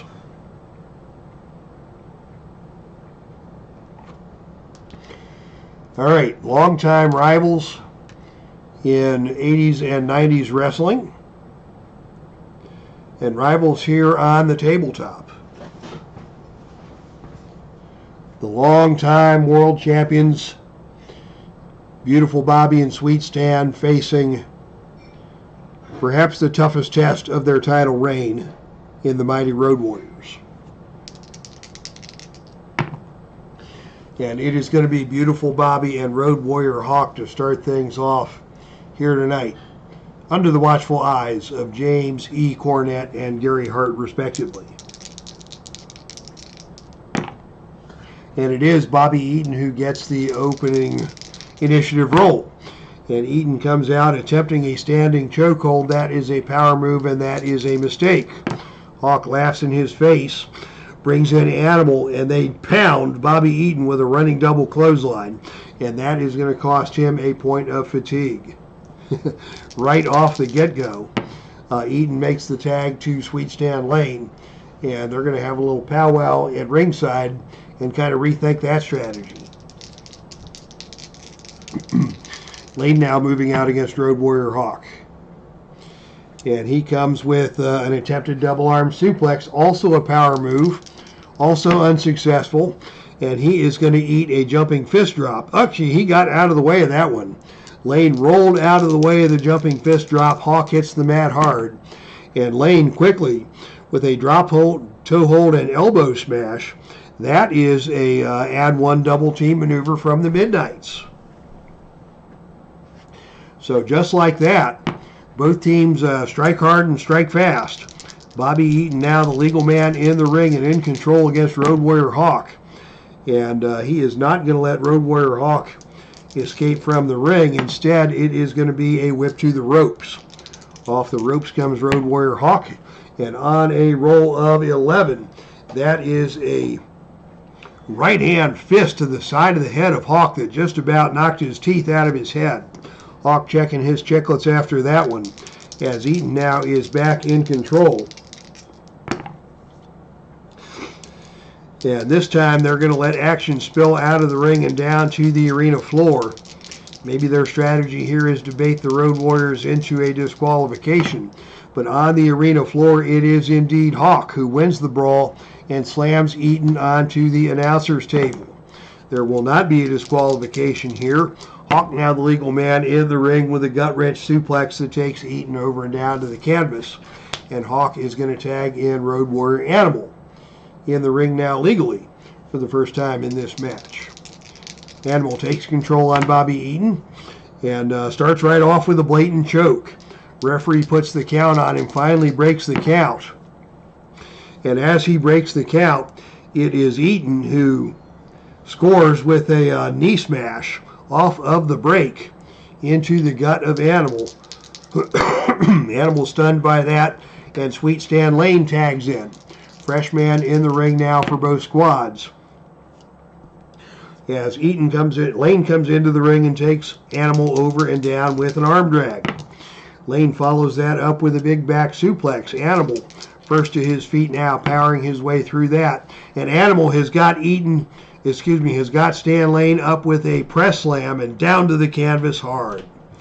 Animal not impressed by the flippy-dippy moves of Sweet Stan Lane. As soon as he caught him, pressed him high up overhead, up and down a few times, and then down to the canvas in a big press slam. Animal now in control. Animal with a scoop slam that puts Lane down onto the canvas. Animal follows that up with a flying shoulder ram. Double team opportunity here for the Road Warriors. And on a roll of 9, it is a running forearm smash delivered by Road Warrior Hawk as the Road Warriors maintain control. Hawk now comes in with another jumping fist drop. Can Lane make the tag? No, he cannot. Hawk keeps on the pressure now with a big drop kick. Very agile move for the big man. And Lane still unable to make the tag as Hawk comes at him with that double clothesline. And that is a double team add one move for the Road Warriors. Double team opportunity for Animal and Hawk. And on a roll of 4, they hit another big double clothesline on Lane. He eats another point of fatigue. Jim Cornette is beside himself at ringside. But Animal is in control. And Animal now is going to go for a power slam and a cover The pin roll here is 5, and on a roll of 7, Lane is able to kick out. But it is time for Jim Cornette to start thinking about doing some thinking. As Animal comes at him again and pitches Lane out of the ring and down to the arena floor.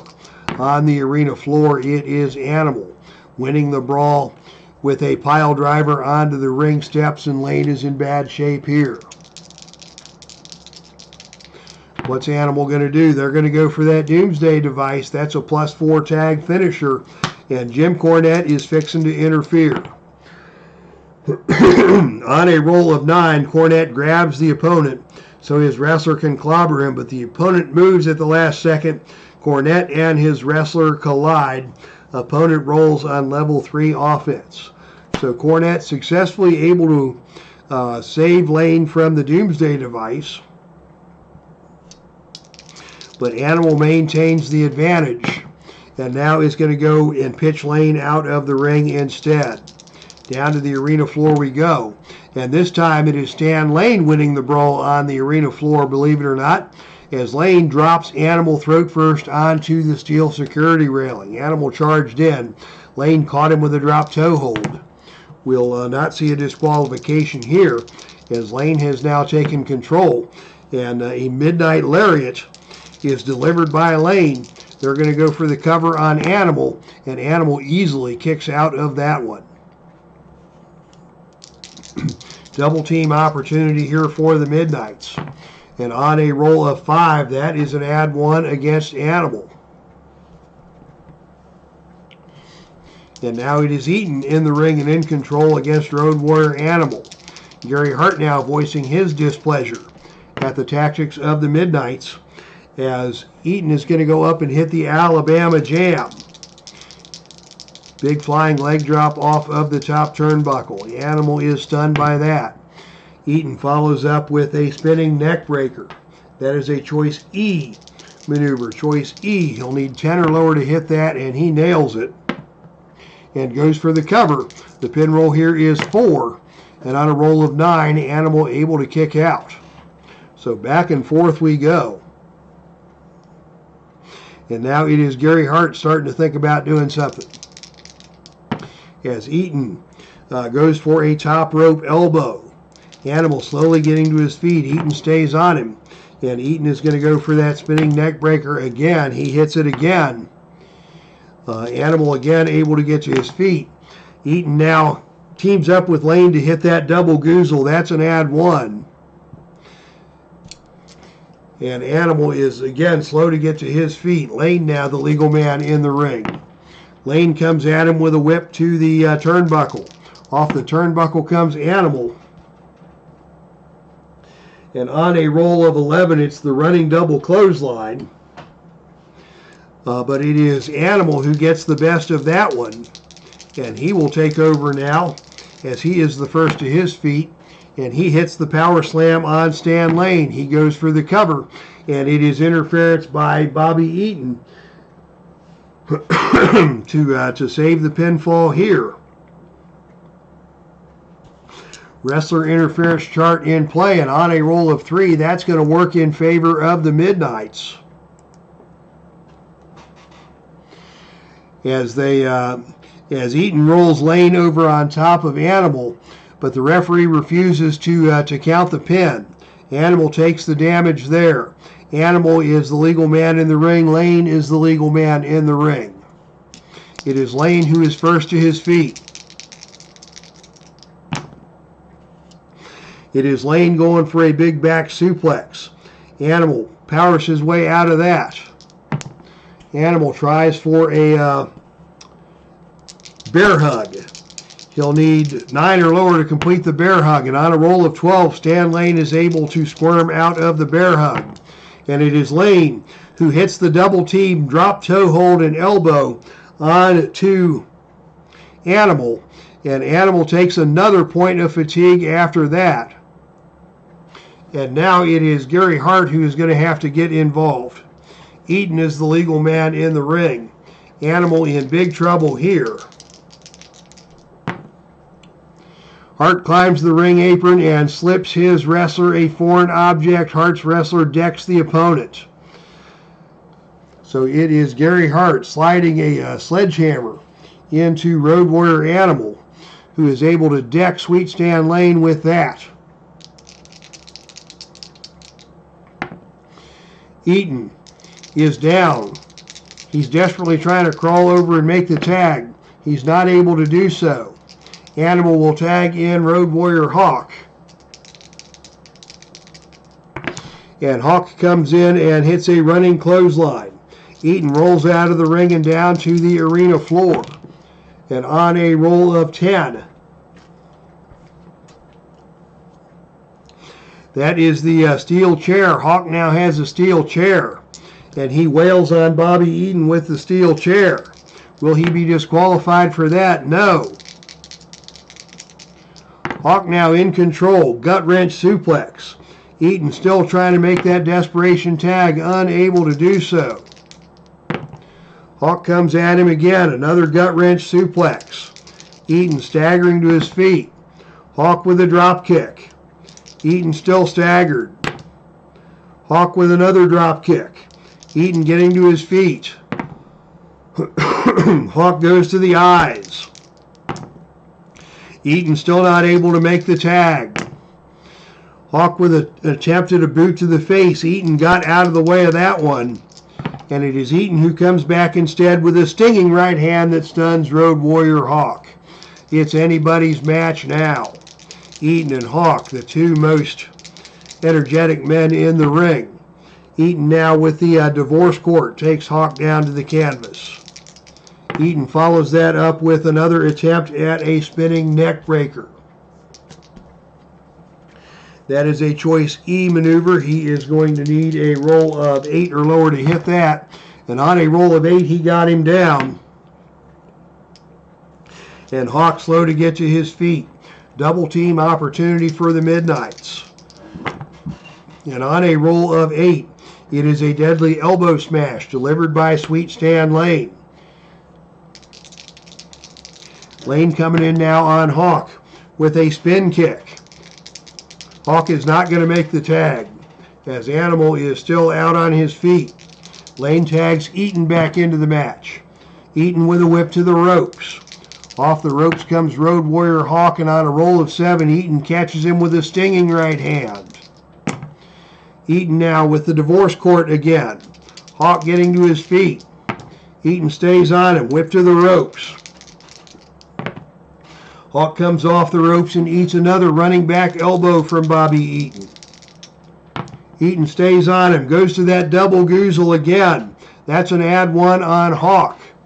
Lane now the legal man in the ring. And Lane with a flurry of karate kicks.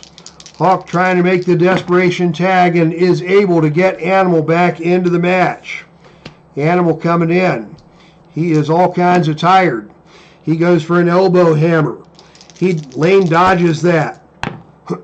Lane comes back with a spin kick that stuns Animal. Animal not able to make the tag. Lane comes back with a whip to the turnbuckle. Animal bounces forward off the turnbuckle and eats a big kick from Sweet Stan Lane. Lane tags Eaton back into the match. Eaton with a chance to do some damage here. He goes to the divorce court. Animal rolling out of the ring. Down to the arena floor we go with both men. Shenanigans coming up, brought to you by Road Warrior Animal. What's going to happen here? Ringside mayhem. Animal is going to try and set up a table at ringside. Why would he do this? The table is set up on the arena floor. Both wrestlers roll a gut check. The gut check is won by Bobby Eaton. He backdrops Animal through the table. Animal now has to roll a count out on 8 or lower. And on a roll of 8, Animal has lost by count out. What a crazy, crazy match. As your winners and still NWA World Tag Team Champions by way of a countout. Animal was desperate to try and make something happen. He set up a table at ringside.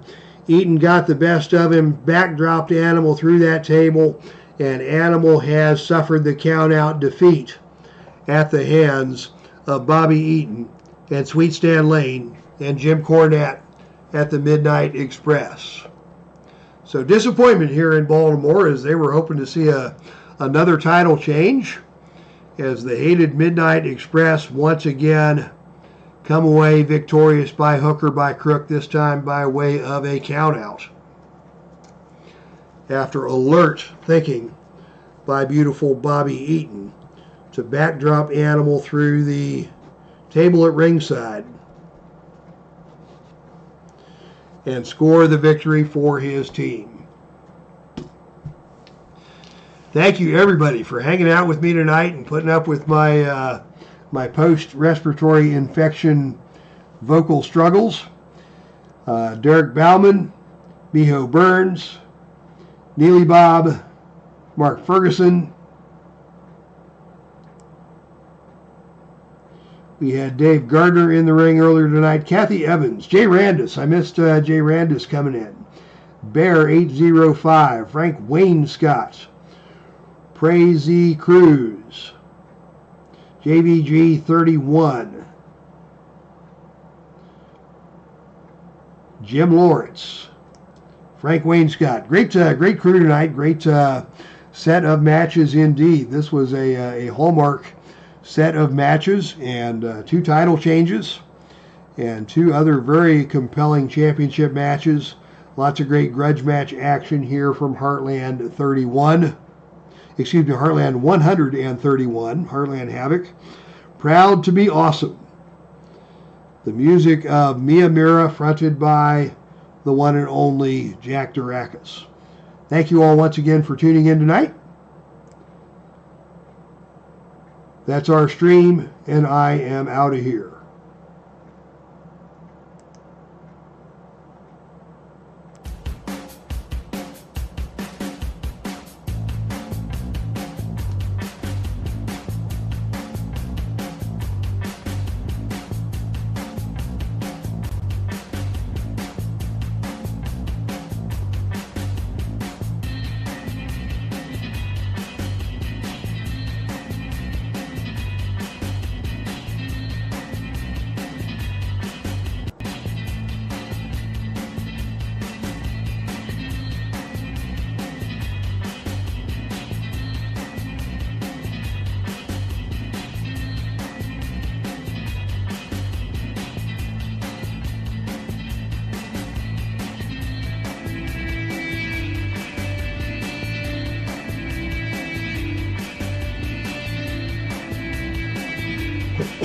Mm-hmm.